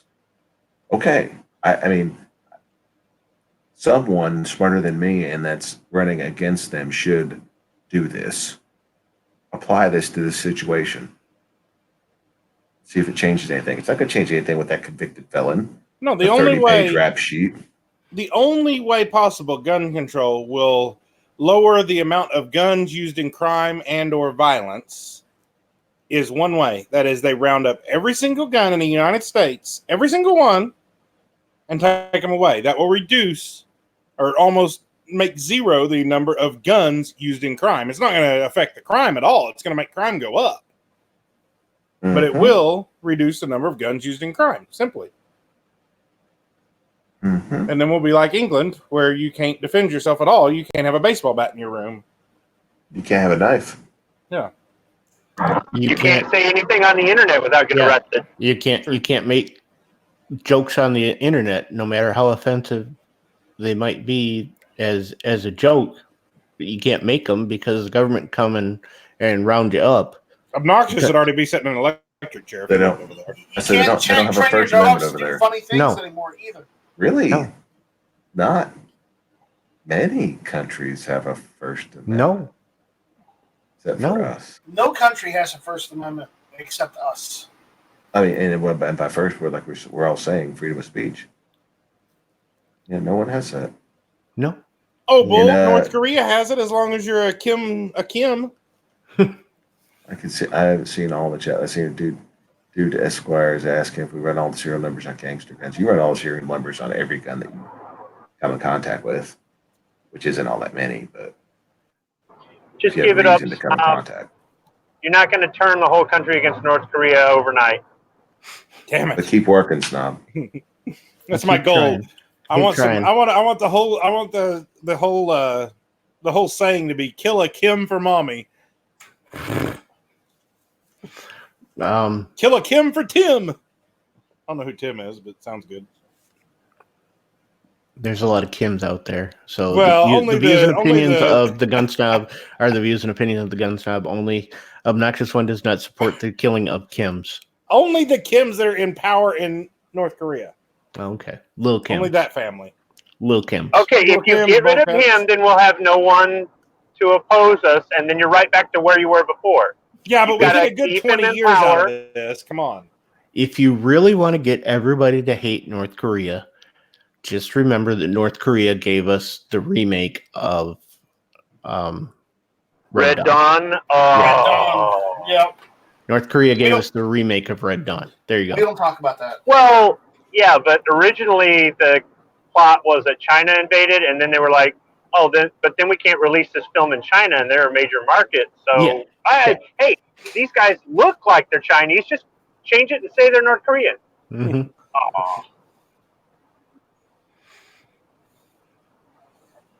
Dude, Esquire, he was only asking because he thought the Philly guy's guns might be from Fast and Furious. I don't remember that many guns in the Fast and Furious movie, but I'm confused. I'm sure that upstanding citizen went into his local firearms dealer, passed his NICS check, and got those firearms completely legally. I'm sure that convicted felon. Let's just blame it on Indiana again because that's what they do up there. I'm sure he went to Indiana and bought it. Oh, yeah, he definitely went to Indiana. If he was a felon or some of the other things that they're supposed to catch on a NICS check and they didn't because their records weren't up to date, then it's on the government. So, it's not our fault. It's not anybody's fault except the government for failing to do their job. You mean like the guy down in Texas? The church shooter down in Texas who the government failed to do their job. Failed to do their job? Bold and Furious says he got it at Roll Call Store. Oh, Jesus. Well, Fast and Furious was the government failing to do its job. Yes. There's a you could fill a warehouse full of incidences of the government failing to do their job, and then you've got the government telling us that they're going to get this one right. But now, see, I don't want to go down the rabbit hole of if you talk about that stuff too much, at a certain point, you start to listen to somebody go on and on and on and on. 15 minutes later, you're going, dang, are they an anarchist? Because I'd like to have a few laws. Tell me about Fast and Furious again. What was that? So they sent American guns over the border to Mexico so that the cartels would get them. They sold them to the cartels or something like that, and they were trying to trace them back. They were trying to, when they came back into America, they were going to find them and trace them back to where they went to, or something just ridiculous. It was absolutely ridiculous. And instead, what happened were crimes were committed with the guns. Border Patrol were killed. But I mean, that's the only way they were going to find them to even start the trace is because they've been using a crime. But it goes right back to the whole, when we arm these foreign dictators and stuff like that, 20 years later, those weapons are used against our own troops in another conflict. It happens. Mm-hmm. Yeah, and I don't know if you were out in the chat when we talked about this, but when there's a regime or a dictator someplace, what's the first thing the American government does? They send guns over there to the people fighting that dictator, fighting that regime. Or they back the dictator and arm him. One side or the other, but they do, yes. The reason they send the guns over and maybe some advisors is that's cheaper than putting our troops on the ground. It's just like all these countries we give financial aid to. It's hush money. It's payoff because it's cheaper than having Americans come home in a box. At a certain point, you can't pay them off, or what they're doing, you've got to send troops over there. I'd rather us send millions and millions of dollars to these crap hole countries that hate us if it gets them, not to necessarily train terrorists and send them over here or whatever it is, than us have to be in every country all the time. And believe me, the principle of it, I can't stand it's ridiculous. It's almost like welfare. The principle drives me up a wall. But the fact that it's just cheaper to do that than to have Americans die, it's just there's a certain point where it doesn't work. And I don't think there's some people out there that don't understand that. I'd rather we stopped being the world's policeman. Yeah. I don't like it, but unfortunately, after World War II, that it fell on us, not because we're just so charitable, but because we're involved in so much stuff that it's not a good idea for us to back down from that. I know it's another hard pill to swallow. It really is, believe me. When I was in Somalia, I'm going, what the hell are we doing over here? These people hate each other. Let them kill each other, and then we can get some cheap land. But it's because we're the last superpower. It's kind of what we do. Sometimes it backfires, and sometimes it doesn't. Sometimes we we have something that comes back to haunt us years later, whether it be arming the wrong guy or whether it be some rich a-hole getting mad at us about something we did 20 years or 10 years prior and flying planes into building over it. But there are other times where good thing America was there, because the world would be a different place today. Actually, I should say World War II is really the time where we stepped up to be America, the world's police force. You could say World War I, but our involvement there was real minor. Oh, World War II is definitely it. We had a big drawing back of big isolationist movement after World War I, which is why we were so late getting into World War II, because we didn't want to be the police, the world's police force. But I'm just tired of sending our troops, our money, our everything over to these other countries when we got stuff that should be taken care of at home. I don't like it either, but our interests are global, and there's no way to pull back from that. It's a global economy, and America's got their hands into everything. They learn to speak English overseas, and they use American money because American money is good anywhere. And if they speak English, they can deal with us. And everybody wants to be here. Everybody wants to live here. Everybody wants to make money off of us. And so it's not the other way around. I know that they do teach foreign language in schools here and stuff like that, but we're that superpower. Now, here is something to consider, though. If the government did something so heinous that we did actually organize and we did have this revolution or civil war that I'm so sick of hearing people say we need to do, or that we're already in, no, we're not, wouldn't that affect the American economy, because we're a global economy, so much that it wouldn't be in the politicians' best interest to put us in a position to do that? Because, I mean, if we're fighting each other, we're not making no money. Nobody's going to work. We're not making no money. Money's the most important thing to them. I'm not saying they don't have plans to take our guns. I think they do. But if taking our guns led to some sort of internal fight and it was not squashed in 2 weeks, I would think it would wreck our economy.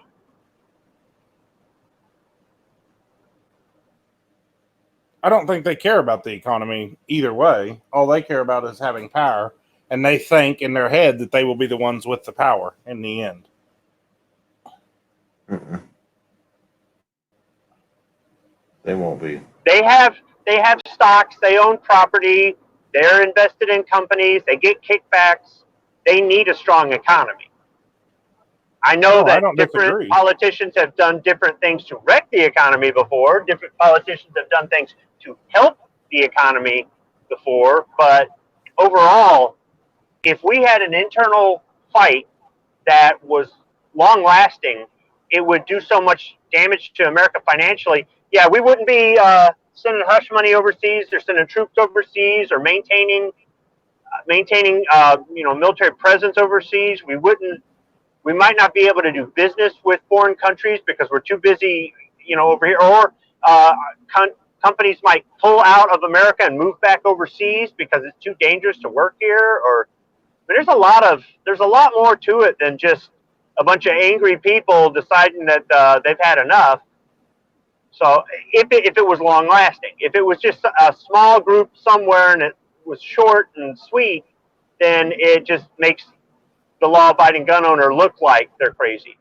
People talk about Ruby Ridge and Waco and all that other crap. Those people make us look crazy in the anti-gunners' eyes. And I'm not necessarily behind the Waco people and all that other stuff, but if they get small pockets in our country to try to, that try to do stuff, they're going to use that against us to just pass more damn laws. I don't think they want to drive. I don't think they understand what they're doing with this, dividing us into, all these little things and pitting us against each other. I don't think they think it's going to head to another civil war, but it sure looks like that's where we're heading. I mean, I am one of those that say I think we're already in a Cold War. Just look at the language back and forth, and then just look at the stuff recently. You got the guy that went down to the Walmart in El Paso, and then you've got the other side is going after ICE facilities. I mean, we're getting closer. Definitely. Right, but it We're seems like the experiencing other domestic side is the one that terrorism. wants to start it. The other side is the one that is itching to start it. Yes, That's I'm not. bizarre because I'm we're not supposed to be the bad disagreeing guys. with that at all. I'm not disagreeing with that at all. The other side wants to start it, and this side is the one. The side that doesn't want to start it is the Like one you that's. said, they paint us out to be the monsters, and we're the ones that have the problem with all the guns. But they're the ones that want to start this. We don't. Because they think that they have the moral high ground. It's, and I don't know who said it originally, but I'll keep repeating it. We think the left is wrong. The left thinks we are evil. So therefore, they are justified in anything that they do because they're fighting evil, which is why they can sit out there, and this is absolutely ridiculous. That I saw it on the news. Trump was going up to this to do a rally in New Hampshire, and the New Hampshire Democratic Party had a counter rally out there, and they're all holding up signs, "No hate in our state," while they're hating Trump. Well, While see, hating. Because I think they're justified. I think Trump doesn't realize how bad he's screwing up. I think he is completely oblivious to how bad he's screwing up by screwing over the gun-owning population. And our side, we're quiet. We keep our mouth shut. But when it comes time to vote, our side's going to be quiet and keep their mouth shut and stay home. Now they're going to go dove hunting that year or something instead of going to the polls. Whenever they are the ones that will get him reelected. But whenever he keeps alienating his own base, he's screwing up big time. The problem is that because they're always going to hate him. As much as some of us he'll alienate some of us, there are still some who just don't see it. Well, I don't disagree with that. And I'm going to say this. I'm probably going to go vote for Trump in 2020, whether I like it or not. I'm going to hold my nose and roll my eyes to the back of my head and check that box if I don't have a better option. What are your other options? Right now, a third party's not that option. All we're doing is going to vote for the left. And I've seen everyone on the left is blatantly honest about wanting to take it. At least Trump's trying to hide that he's wanting. A third party vote is not doing anyone any good. Not at this point. Not until we have not right now. Somewhere in the future it will, but not right now. Not yet. We're going to have it won't be in our lifetime. I don't know because they keep putting up shit candidates. Yeah, I think do I agree with the two-party system? No, but it's not going to change in our lifetime. I mean, they get a real candidate in there, a real candidate with some money behind them. I think it could. I don't know who. I'm just saying. I think if they could come up with backing that does it. I know. That's what I said, with some money. I mean, had Trump ran as a third party, he might have been a third party. Truthfully, he would not have done anything. I don't know. He had the money. No, because he got the vote of the people that always vote Republican. There are people that will always vote Democrat and always vote Republican, no matter what. It doesn't matter who's up there. Yeah. And then he got the vote of some of the people that kind of like his style. He's different. He's not a career politician. He's a celebrity. He's gonna make America great again, because he's going to stand up to all the people that Obama, bowed down to and everything else. And people were sick of a weak America. They wanted a strong America. And this is the guy to ruffle some feathers and do that. And to some extent, he has. But then there's the other things he's done. He's just doing stupid shit along the way. Yeah. And the thing is, I don't have a problem with any of us or anybody else saying the stupid shit he's done. I don't have a problem with that. But some people do. They get bent out of shape, and it's because the man can do no wrong. I don't care who's in office, or whether it's the governor or the president or my senator or the judge or whoever. If they do right, I'm going to say they're doing right, in my opinion. If they're doing wrong, I'm going to say they're doing wrong.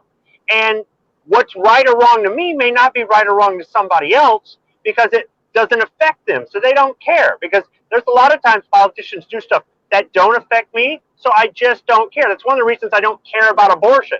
These people have been out of shape over abortion, and I get it from a religious standpoint, but I just don't care because it don't affect me. And so I understand the people out there that don't care about the Second Amendment because it don't affect them. They don't care. And I can't put their arm behind their back, and I wouldn't put their arm behind their back and say, now you have to care. So, I mean, I think that he's going to lose a lot of votes from the people on our side who can see what he's doing. But where are their votes going to go? Like you said, are they going to stay home, or would they vote for somebody else? Are you going to vote for the other party that's clearly going to take all your stuff? No, Right. they're going to go And that's hunting. just That's it. what I said. I They're would- going to I go would dove rather- hunting. I would rather vote for the person who's going to turn their back on us on some stuff, or try to take some of our stuff, or do some stuff, than the person who's guaranteed to do all of it.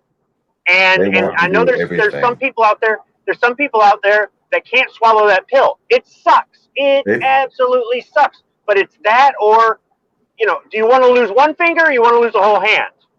Well, I mean, in 2016, I had a lot of hopes that Trump was the end on our 8-year assault on our Second Amendment. Yeah, I'm gonna what be honest, happened I had there? a lot of faith in that. But at the same time, I still didn't think Trump was the best person for the job by any means, and I still don't. No. But with the two options, guess what? I went to the poll, or I went to the booth and held my nose and signed that voting thing. Mm-hmm. Well, that's because it mattered where you were at. I did not vote for Trump, but it didn't matter where I was at in 2016. I could have. It didn't matter where I was at in 2016 either. No, the popular vote matters. That's Well, another it thing. went- Let's come up with a clearly defined set of rules and then only complain afterwards when it didn't turn out in our favor. Well, and you know what doesn't get counted in the popular vote? You know what doesn't get counted when the election is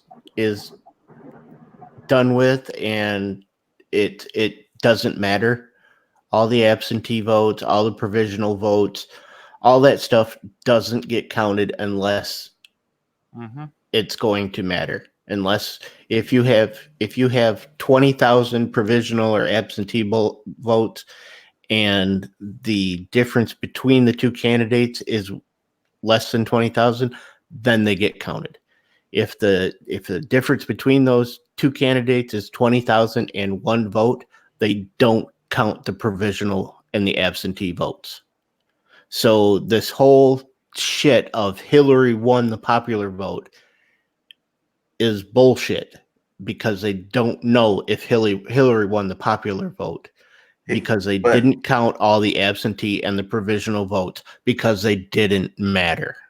And it also doesn't matter because Trump knew there was no possible way to flip California. No. Knew there was no possible way, so he didn't waste a lot of time with it. So he gave up the state, and that's what they failed. They failed to realize what he was doing. Mm-hmm. He gave up that whole state to work on the ones that he could flip. Yes. They can still be hung up on it 2 years later. How many people live in California? There's something like 30 million? Mm-hmm. What if he got every single one of them, but yet won the other states like he did? And yeah, he lost the popular vote because of so many people in California were against him.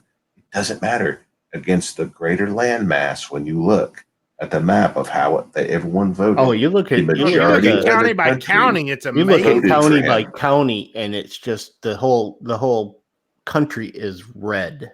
And you Yep. see the big cities in every state, the big Mhm. cities are blue, except for Oklahoma. I will have you know that not one county in Oklahoma voted blue. Not So one the county. majority of the Uh-oh. Oh, I thought that was me that froze.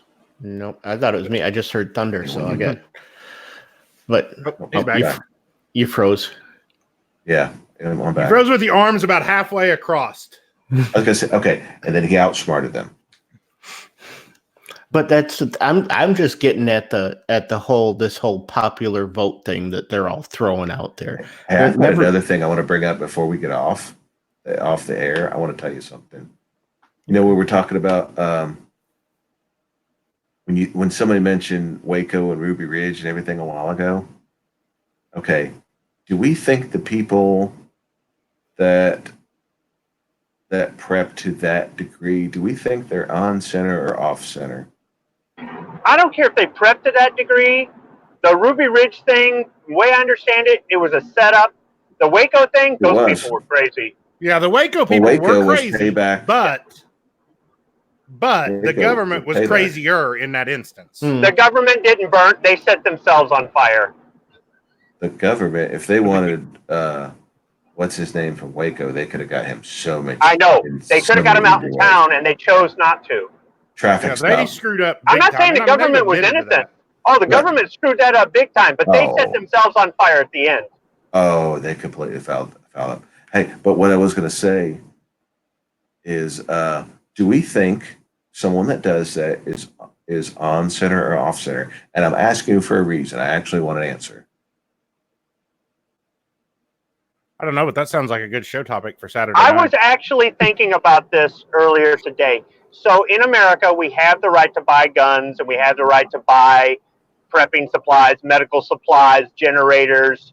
We have the right to store gasoline in our house. All this stuff that you could do, you could store enough stuff at a house or in a barn or something like that that you could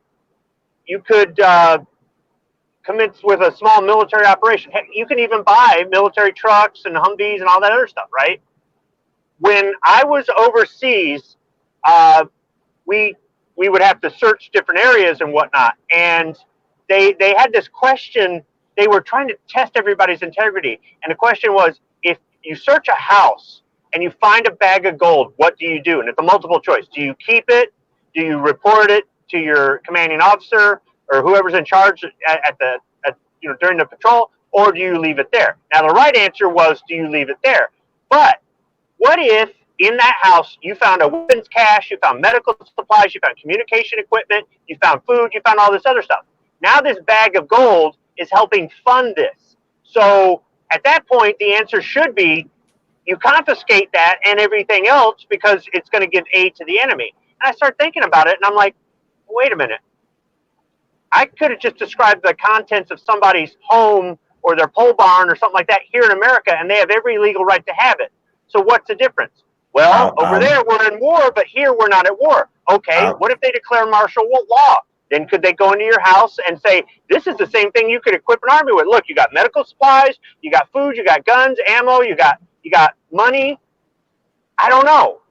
So what is the right answer there? But I'm asking a question. Do we think, like, what was the guy's name in Waco? David Koresh. Yeah. I'm not talking about his cult, but he thought he was stockpiling weapons because he thought the government was coming to get them, right? He wasn't wrong. He wasn't Okay. Well, right. he was actually selling weapons. He was Do we selling think weapons he's without an on center or FFL. off? Yeah. He was Do you off think- center. He was nuts. Okay. There's the answer I wanted. We all probably think that. But if these laws pass and what they say they want to do is to come take all these weapons, all of a sudden he goes to being right and we're all wrong. Think about that. Because Well, they're making yeah. it come true. I've said These this. people that think the government's coming to get them, we're just like, oh no, because up until now it has been. And Well, you're see, I don't wrong, have a you're problem with him crazy. stockpiling the weapons. though. I've said And then it this. switches. All of a It's- sudden they become right. And they're just It's- like, ha ha. It's Told only ya. a collection until the news crew shows up. At that point, it's an arsenal. I have a collection. If the news crew, for some reason, has to show up at my front door, I have an arsenal. I'm scared Yeah, they're going to say they're this gonna man had an arsenal of high points. You had 12 That rifles was my and whole point 20,000 and all that. rounds. That's an arsenal, and it's not an arsenal. But Oh my in their gosh, minds, I it is. laugh at that stuff. Yeah. So they had well, five we all I've got laugh. that guns. We hidden in all my laugh bed. at I've that got that stuff. hidden next to my bed whenever they say I arsenal. know. They I put this stuff out have that, misplaced what they consider an arsenal. I have misplaced. we all laugh at that. But like I said, it's when the news crew shows up at your door, you've got an arsenal. The dead horse is good out there. No, I think David Koresh was crazy for reasons other than the prepping side of it. I think he was crazy for the I just wanted to just Everything get into else. someone that was prepping and thought the government was after him. Right, but he was prepping, but he was also doing some other things that were criminal, and That's what I mean. the government should have He was a bad handled it better. example. He was a Oh, bad yeah. example. I just wanted an example of someone who was prepping because they thought the government was coming after him. Well, But you know at why what- I don't. Oh, go ahead. Well, I was going to say, at what point do they start investigating how much food you keep, how much water you keep, how much fuel you keep, how many generators you have, why do you have all these medical supplies? Is that's next after the guns? You know, I don't think there's anybody in this room that would disagree with this. I bought my first. You know why I bought my first gun? Because I was older before I got into guns at all. Before I ever had one, I was in my mid-20s before I ever had a gun. You know why I bought my first one? Because it looked pretty. No. Oh. Because I wanted to have one before the government said I couldn't have one. You know why I bought my first? I didn't buy my first AR until after Sandy Hook. You know why I bought my AR after Sandy Hook? Because I wanted to have one before the government said I couldn't have one. That's a valid point that a lot of people follow. Then it just got into, oh, that one's pretty. I like that one. Man, I'd really like to have that one. So, it went past that, but that's my reason for. And then it was, oh, I've got an AR, but I haven't built one. And then A lot of people. This was kind of cool to build. Now, what if I build it this way? But see, you started getting into the culture and you started paying attention. And when you were out before you got into it, you just didn't realize probably how much of this bad stuff went on. I didn't realize how much bad stuff happened before I got into law enforcement.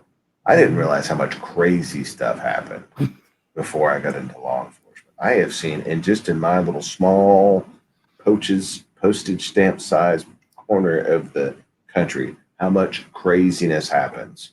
And you just multiply that out, you'll see why you want to have a gun with you 90% of the time or 95% of the time. Oh yeah. After dealing with some of this. Oh yeah, and I still have to convince my wife of that. She's got one in her car, but she never takes it into the store with her or anything. She's got her concealed carry license. Mine does that too, some, and I chew on it. Can't She'll be like, force well, it's them, locked but in the console. I'm like, just put it on, or at least put it. I'm not a fan of carrying it in your purse, which she carries it in her purse some, but she doesn't like to because she doesn't like having to carry her purse on her. She has that crossbody thing. She doesn't like not being able to put it in the cart.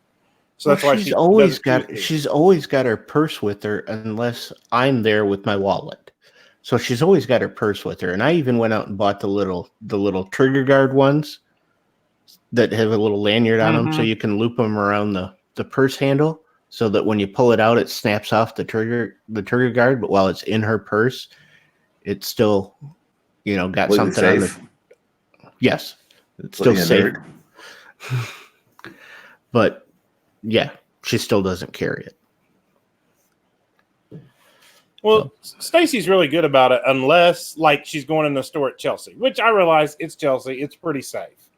I'm not even going to lie there. Your chances of that's pretty minimal, but I have seen very, very bad things happen in that town in my life.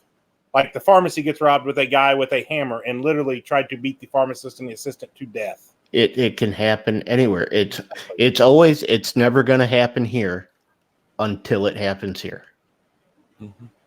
That's everything. I mean, people don't. You got to think. Someone could wreak havoc with a nice, or not even a nice, but just a decent sized pocket knife. Oh yeah. If you have no way to defend yourself, they absolutely can. Oh, it's going to be horrific what someone can do to you with a knife. Well, that's the reason I have that little 380 that Squib's ragging on me on for taking the safety off. But that's the reason I own that gun. Anytime I'm going somewhere, or like when I'm working and stuff, I work out in the heat and the sun. I'm not wearing a gun on my hip while I'm working. Plus, normally there's nobody there, but I work at people's houses and people probably frown on that because I'm fat. My pants fall down, gun hangs out. So there you go.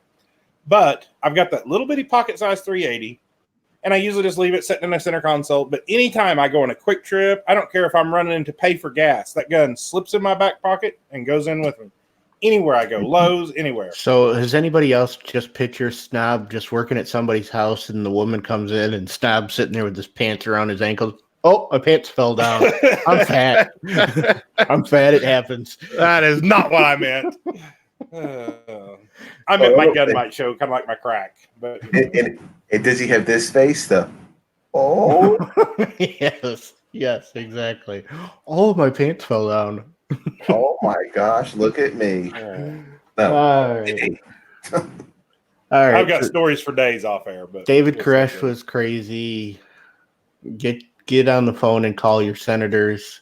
Call them in your state because that's where they're at now. Call them in Washington and leave a message with their staff that's still in Washington.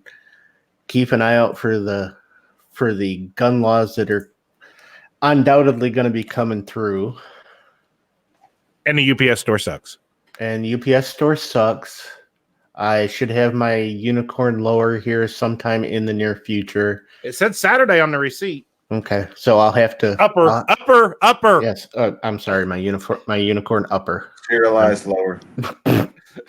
Ladies and gentlemen, the views and opinions of C4 Defense are the views and opinions of C4 Defense only and do not reflect the views and opinions of the Gun Snob or Obnoxious or anybody else who follows federal firearms laws. Yes, I opened it to show the post office. There was no serialized parts. What the hell else did we have? I really just want to show off my paintwork. We had the Philly. I said that's something.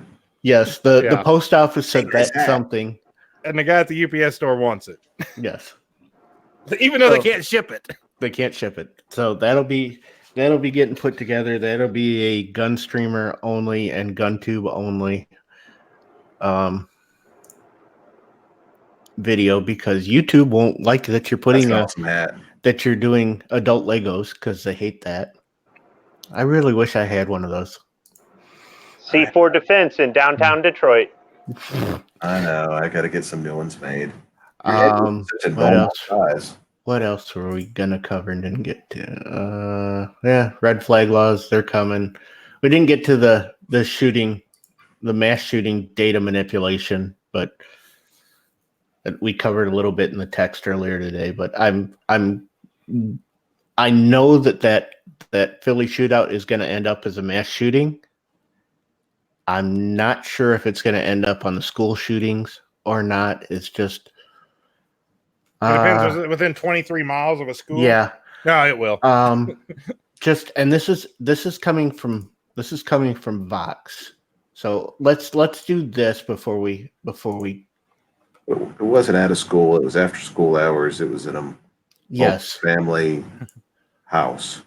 But they were probably homeschooling there at once upon a time. Yes. No. This is coming from Vox. So take that as a thing. But I looked at a Time magazine article, and they literally quoted that. They literally quoted Everytown for gun safety, and then they went through and they disputed some of them. But then later on in the article they said, "Well, nobody's really tracking this, so we can't really. It's hard to get a complete number." I'm thinking, there's this guy. I believe his name is John Lott. I believe he tracks all of this stuff and actually gives you real numbers. But yet if they put an NRA article up there, they would blow up. But Time magazine can't seem to find. They can find Everytown for gun safety and say that some of theirs were bullshit, though they didn't use the term bullshit. They really mellowed that out. They spun that so that it was, well, this doesn't really fit that because it was on school grounds, but it was after school. It wasn't had anything to do with the school. But they came right out and said, well, nobody's tracking this stuff, so it's hard to find these. No, there is a guy that tracks every single one of these and actually gives you concrete data of where you can find them. But, nobody's heard of John Lott. I mean, come on. Who's he? Yeah. Okay, so this is from Vox. Now I go to this because I saw even on Fox when and it was multiple people on Fox. It wasn't just the most liberal of them. After El Paso and Dayton came up with this 260 mass shootings this year, and they would perfectly straight face say that there were 260 mass shootings this year. That was the end of July, the first part of August. So we've had 210 days, and you're telling me that we've had more than one mass shooting per day. That's what I just looked at. And we don't know. It was in 2012. End of 2012. This is 14th. So if we're just going to count this as a full year. Say we were already at December 14th. That would be 2,555 days, and that's that is more than one per day. Almost one a day is what they're saying. Mass shootings since Sandy Hook. Wow. And then they put them all up here and say this is where all of them are at. Yeah, we had one in Tulsa. That means your point is weak. Why did I miss the one in Tulsa? I get they, Tulsa news alerts on my phone every day. What's the definition of mass shooting? 2 or more? 3 or more. Is it 3? 3 or more. 2. I don't know. We'll have to see if they actually go through it. But they do Sandy Hook, because they got to play on that. And then they do Orlando, Florida. Guess what? That was a terrorist attack. Well, it's both. I mean, you got. Okay. It's both, but nobody has ever called that a terrorist attack, and that's what it was. Not. You've got Las Vegas, which we still don't know anything about that one. I mean, let's look at this. We're coming up on 2 years on this, and we still know absolutely nothing about this. Come on. Well, I just want to know how come I never heard of the one in Joplin, the one in Fort Smith, the one in Tulsa, and there's one somewhere down around Muskogee that I couldn't see. Yeah. Then you've got what side are you on? Vox. Do they not have a definition of a mass shooting? I thought it was 2 or more. They might if we go That's down how further. they're lowering it. According to the FBI, it's 4 or more, and that can include the person committing the crime. So that's the FBI standard. But now there could be another standard. Then you got Parkland. Yeah. I thought they'd really lowered it, and that's what's skewing some of these numbers. Now, I don't know. Would that be a state police thing versus the feds? No, it's FBI. FBI definition is, I believe, the FBI definition, I believe, is 3. So it's 3 or more. 3 or more, yes. That barely eliminates a murder-suicide. Yes. Yeah, more or less, yeah. So, and if you include the person doing it as one of them, because they call them a victim, even though they're the perpetrator, so, then, that makes it even easier to skew the stats, yeah. America. I'm going to go ahead and put a link. Outlier among developed countries. I'm sorry, I didn't know Lithuania, Slovakia, Slovenia, Croatia. I didn't know those were Estonia. I didn't know those were developed countries. Oh yeah. They got internet and grocery stores and running water. Malta, they're doing better than Oklahoma. Malta, I believe, because that's somewhere in the French Riviera or somewhere around there. So I'll buy that one. Lithuania, Slovakia, Slovenia. All those Eastern Bloc countries are developed countries, yes. Studies have linked stricter gun laws to fewer gun deaths, but the U.S. has the weakest gun laws in the developed world. I put a link. The most gun ownership. I put a link out there in the chat to a real crime research on this. Is it like a crime research center? Kind of. It happens to be the Crime Prevention Research Center. Okay. And their data page where you can click on it. According to the CDC, 39,000 people died of gun-related injuries. Mass shooting deaths represented less than 2% of all gun deaths in the U.S. that year, 451. Yeah, you know how many people died of hands, fists, and feet and being beaten to death in that year? More than 451. But you said specifically a gun-related injury. So if you sliced your hand open on a mainspring housing and got a terrible infection and died 3 days later, could that be? No, this says, well, I don't know. It says gun deaths. It says gun-related injuries. So I guess if you got a staph infection after cutting your hand open on a I think 1911, the hospital would report that. So the hospital has to report any type of shooting. 14,000 of the gun deaths that year were homicides. Now, and I have looked into these. That includes officer-involved shootings. That includes justifiable homicides. This 14,000 homicides is everything that's not a suicide. That is whether it's justified or it's an officer involved. It's somebody defending themselves. Accidental. Doesn't count accidental. Is that what year is this? This is, they said 2016 is what I see down there.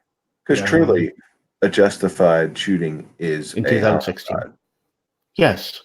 Because it truly is. Yeah. But it's justified because it was the only choice. Mm-hmm. Yeah, anytime someone is killed with a firearm or killed in general, it's a homicide, whether it's a firearm or whatever. Since 2013, there has only been one full calendar week, the week of January 5th, 2014, without a mass shooting. So, well, that's cool. They can do better than that. But if they are so low, that's how they can skew their data. Anytime you have to skew data, your point is weak. Oh, yeah. And or that's why we have to be careful not to skew our data. 200. If you get it from John Lott, you're not skewing your data. So anybody out there, if you're looking for data to refute any of these, now it's not going to matter because they don't actually use data. They use feelings and Common Core math. Well, yeah, maybe Common Core math. Yeah, I think that's where this is coming from. But Dead Horse has a good point. I have heard this before, so I think he's actually being serious because I've heard it somewhere that 13 people die per year from shaking a candy bar out of a vending machine and a vending machine falling on them. How many die from using a coat hanger to get stuff out of a vending machine when it won't let it out? That's safer. Safer. That's entirely. okay. I'm glad you went to a vending machine because I thought once you said coat hanger, you were going. Yeah, that was a bad thing. I thought we were going down a really dark road. So far in 2019, 278 people have been killed and 1,078 wounded in 260 mass shootings. What? Oh, here we go. Mass shooting data comes from the Gun Violence Archive, which defines mass shootings as events in which 4 or more people, excluding the shooter, were shot but not necessarily killed at the same general time and location. Wow. GVA's definition differs from other definitions of mass shootings, which may require actual data and statistics and scientific methodology. Oh, I'm sorry. No, that's not. I'm sorry. That's not what they said. Which may require that 4 or more people are killed or exclude certain shootings, such as gang-related and domestic events. Oh. I mean, the gang-related that's nothing for 4 people to get shot in the same general area in a night. And it happens in Chicago every weekend. Every week, especially if you don't have to be killed. You're just saying shot. That's nothing. Well, that's what they're saying. Yeah, but this Weston says no wonder Tulsa's on the list. It's a mass every day. Yeah, shooting. Yeah. So by this right here tells you that the shooting in Philly will definitely be on the mass shootings. Now, whether it ends up onto the school shootings because it was close to the Temple University Medical Center, that's another one. I've covered this before, and some of the school shootings were, there was one that a school had been closed down a year prior, and somebody went into the parking lot, pulled in there, and committed suicide. School shooting. Yeah, and it's just even if the school owns the property, they claim it as a school shooting. Somebody fired a BB gun at a bus. School shooting. I covered this stuff like right after like some of the first few videos I did on this channel covered these and covered a lot of the statistics stuff on this. Weston has a good point. He said, thing is, people out there believe this data and that don't know any better. And that's right, because they want you, because these places, they want you to believe that there is a more than one mass shooting per day. Well, I just have some important information. Dead Horse says 1 out of every 15,000 people will die of exercising every year in the U.S. I just want everyone to know that if I die, it's not going to be from that. I will not be on that statistic. I can promise you. Snob is going to be Clinton suicided on his treadmill. Yeah. If that happens, if you hear I died on a treadmill, know that was a lie. You guys may have watched more TV than I did today, but I was watching Fox a little bit ago. Mm-hmm. At the bottom of the screen, it said that there's a couple interesting things about Epstein. It said they're initially viewing it as a homicide now. But now, because he broke his hyoid bone is what I saw. They were saying that's highly, it's possible doing it by hanging yourself, but not probable. So now are the Clintons going broke? They're saying it's looking like a homicide. They're hiring less. That some of the people were found to not have fell asleep and not been checking on them every half hour like they supposed to, and falsified the records. Mm-hmm. But then also, in turn, get this, you guys are going to love this. The whatever union rep of the detention officers union, something of that nature, blamed Trump because they were understaffed. Oh, yeah. From cutbacks, and they'd been working a lot of overtime lately. That's why they fell asleep. I saw it come through the how does he have anything to do with the city municipal detention center? Well, and see, I think I saw that come through, and the union rep said this administration, and everybody picked up and that it was Trump. No, the one I saw come through on the ticker said Trump.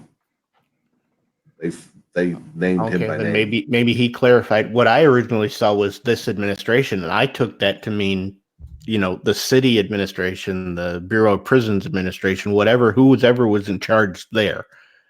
Now, if he's come through and said it's Trump after that, then that's new. But I saw this administration, and then everybody just jumped on it and said, "Oh, it's the Trump administration."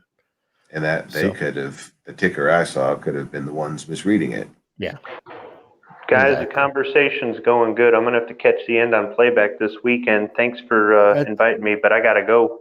All right. Well, we're going to wrap it up here, Squib. I started going through, and I just wanted to go through, but thanks for coming in, Squib.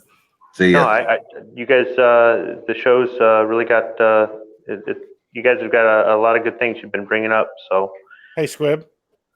Be sure and watch my channel tomorrow. There's going to be the how to remove your seatbelt from your Dodge pickup tomorrow. All right. I'm taking it out of tomorrow. I'm taking it out of my Dodge, but I'm leaving the tiny hands on the bumper. Don't worry. I want to see. They better be back on that bumper. But they're backwards. I got to go turn them around. I noticed the other day when I walked by it, they were backwards. I'll catch up to you guys later. Everybody have a good night. All right, Squib. See ya. All right. But yeah, I just wanted to bring up that Vox article because that was the most egregious of them. But like I said, even the Time Magazine article took their numbers from every town for gun safety. So if you really want to go look, you can look up some of my first couple videos on this channel, and I got into the weeds on some of these numbers, and it's absolutely ridiculous where they get some of these and how they call them.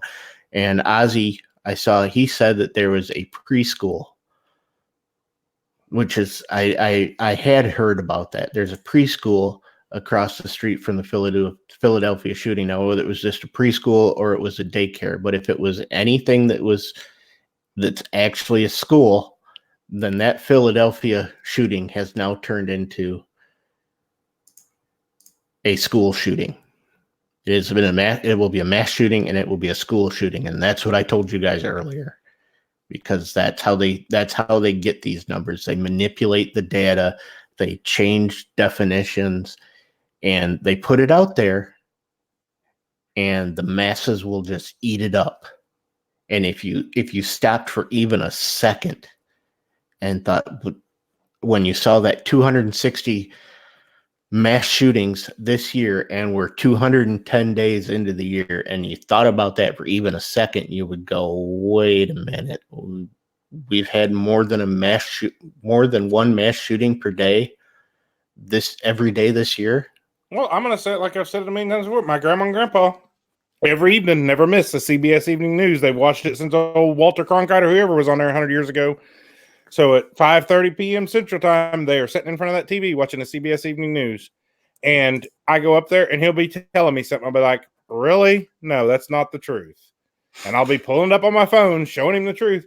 And he gripes about it. And him and my grandma both say, well, them suckers on TV, they're always just trying to sell you on whatever they want to sell you on. I said, yeah, but then they sit there and watch it again the next day. They don't miss it. Nope. And they'll realize it whenever you explain it to them. Like, well, that makes sense. And Dead Horse, we would go out singing that to take the show out on a high note, but Snob can't hit the high notes. So that's not happening. Yeah. All right. Let's run this through. Sarge, what do you got coming up? Nothing till I got back from vacation. And then nothing again. And then nothing again. And then, hey, I've done some videos lately. You did? Walter puts out more videos than you, and he doesn't even have thumbs. No, he doesn't. Yes, he does. No, he does not. Yes, he does. And I'm actually having fun doing them, so I'm going to do some more. All right, fine. Do them. When are you coming back? You're not. I would assume you're not going to have a show Saturday night. No, I'll come back Saturday or Sunday. All right, so Snob's going to either have to start late or run long. Run long. I'll probably just start late again. I kind of like starting late because I have things to do on Saturdays. That's a lot of the time my reason I don't get shows done because I'm busy.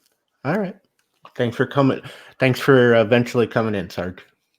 Yes. We like having you. We like having you in here, even when you're grumpy. Even though we like 2 apple fritters. I was going to sing something else with it, but I can't come up with it. And 3 red flags. Look at that look. Not my fault. Not my fault. That is all on Snob. 100% your fault. That is all on Snob. No, 100% all on your Snob. fault. How you can blame me for all this and let Snob skate? I don't understand. Because it's really you posted Gary's the picture. He's been much worse about this than I have. You violated the sanctity of the Dodge cab. It's right in my name. Obnoxious. Does it say dickhead 1? It says obnoxious 1. Well, Obnoxious one. If you look at Sarge's Instagram, that he still has it fixed. he's never gonna fix it. He's done it in protest now. I'm sure he'll change it to something even worse. All right, Gizzard. What does it say? He doesn't know. He doesn't even know. Yeah. Hi. Oh, I don't know. Hi, Gizzard. Half the stuff I write when I'm in a hurry. Look at your. Yeah, we know. Look at your description. What you got coming up, Gizzard? Oh my God. I don't honestly know That's terrible. how late I'm going to be working tomorrow, so I don't know if and or when Fallow Territory, whatever the hell it's called, will have. Working. We're going to be working late, so we'll see. When I get off work, I'll let everybody know. I'm not going to post it until then because I have no idea the time frame. So if I can, I will. You can just send us your channel login information and we'll take care of it.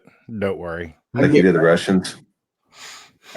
While the rain's getting ready to move in here, we got a huge thunderstorm just about to cover me up here. So, So anyway, give him the bird and all that stuff.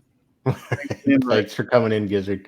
Hey, Sarge, in case you're not reading the chat, General Relativity wants you to know that he watches you just for the mustache. He's not going to lie. He's a little jealous. Okay. Although there is some glazing in it right now. I couldn't let it go.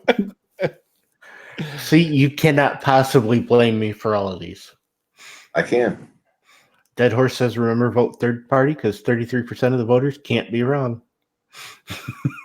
And remember, if all else fails, blame Gizzard Gary. Blame Gizzard Gary. Send all your hate mail to shootingleft-of-center@gmail.com. Snob, what do you got going? Man, I got so much stuff in the works. I just don't even know where to start. All right. Thanks for coming in. Yep.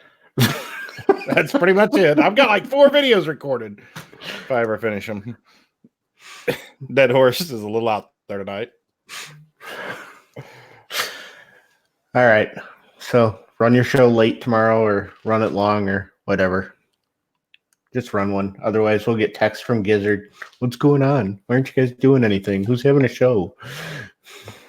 Or not tomorrow. Saturday.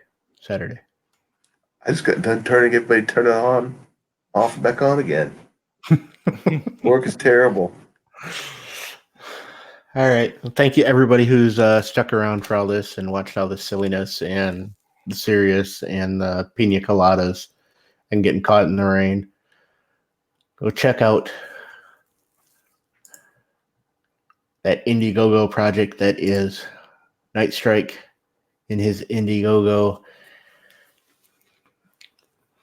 He's trying to get GunTube, get improvements for GunTube, get that up and get it stronger, make it a better place for us to all hang out than just the tiny little stream yard here. So check that out. If you got $1 or $2 to throw at him, throw it at him. Just don't crumple it up or throw change up on the stage. They hate that.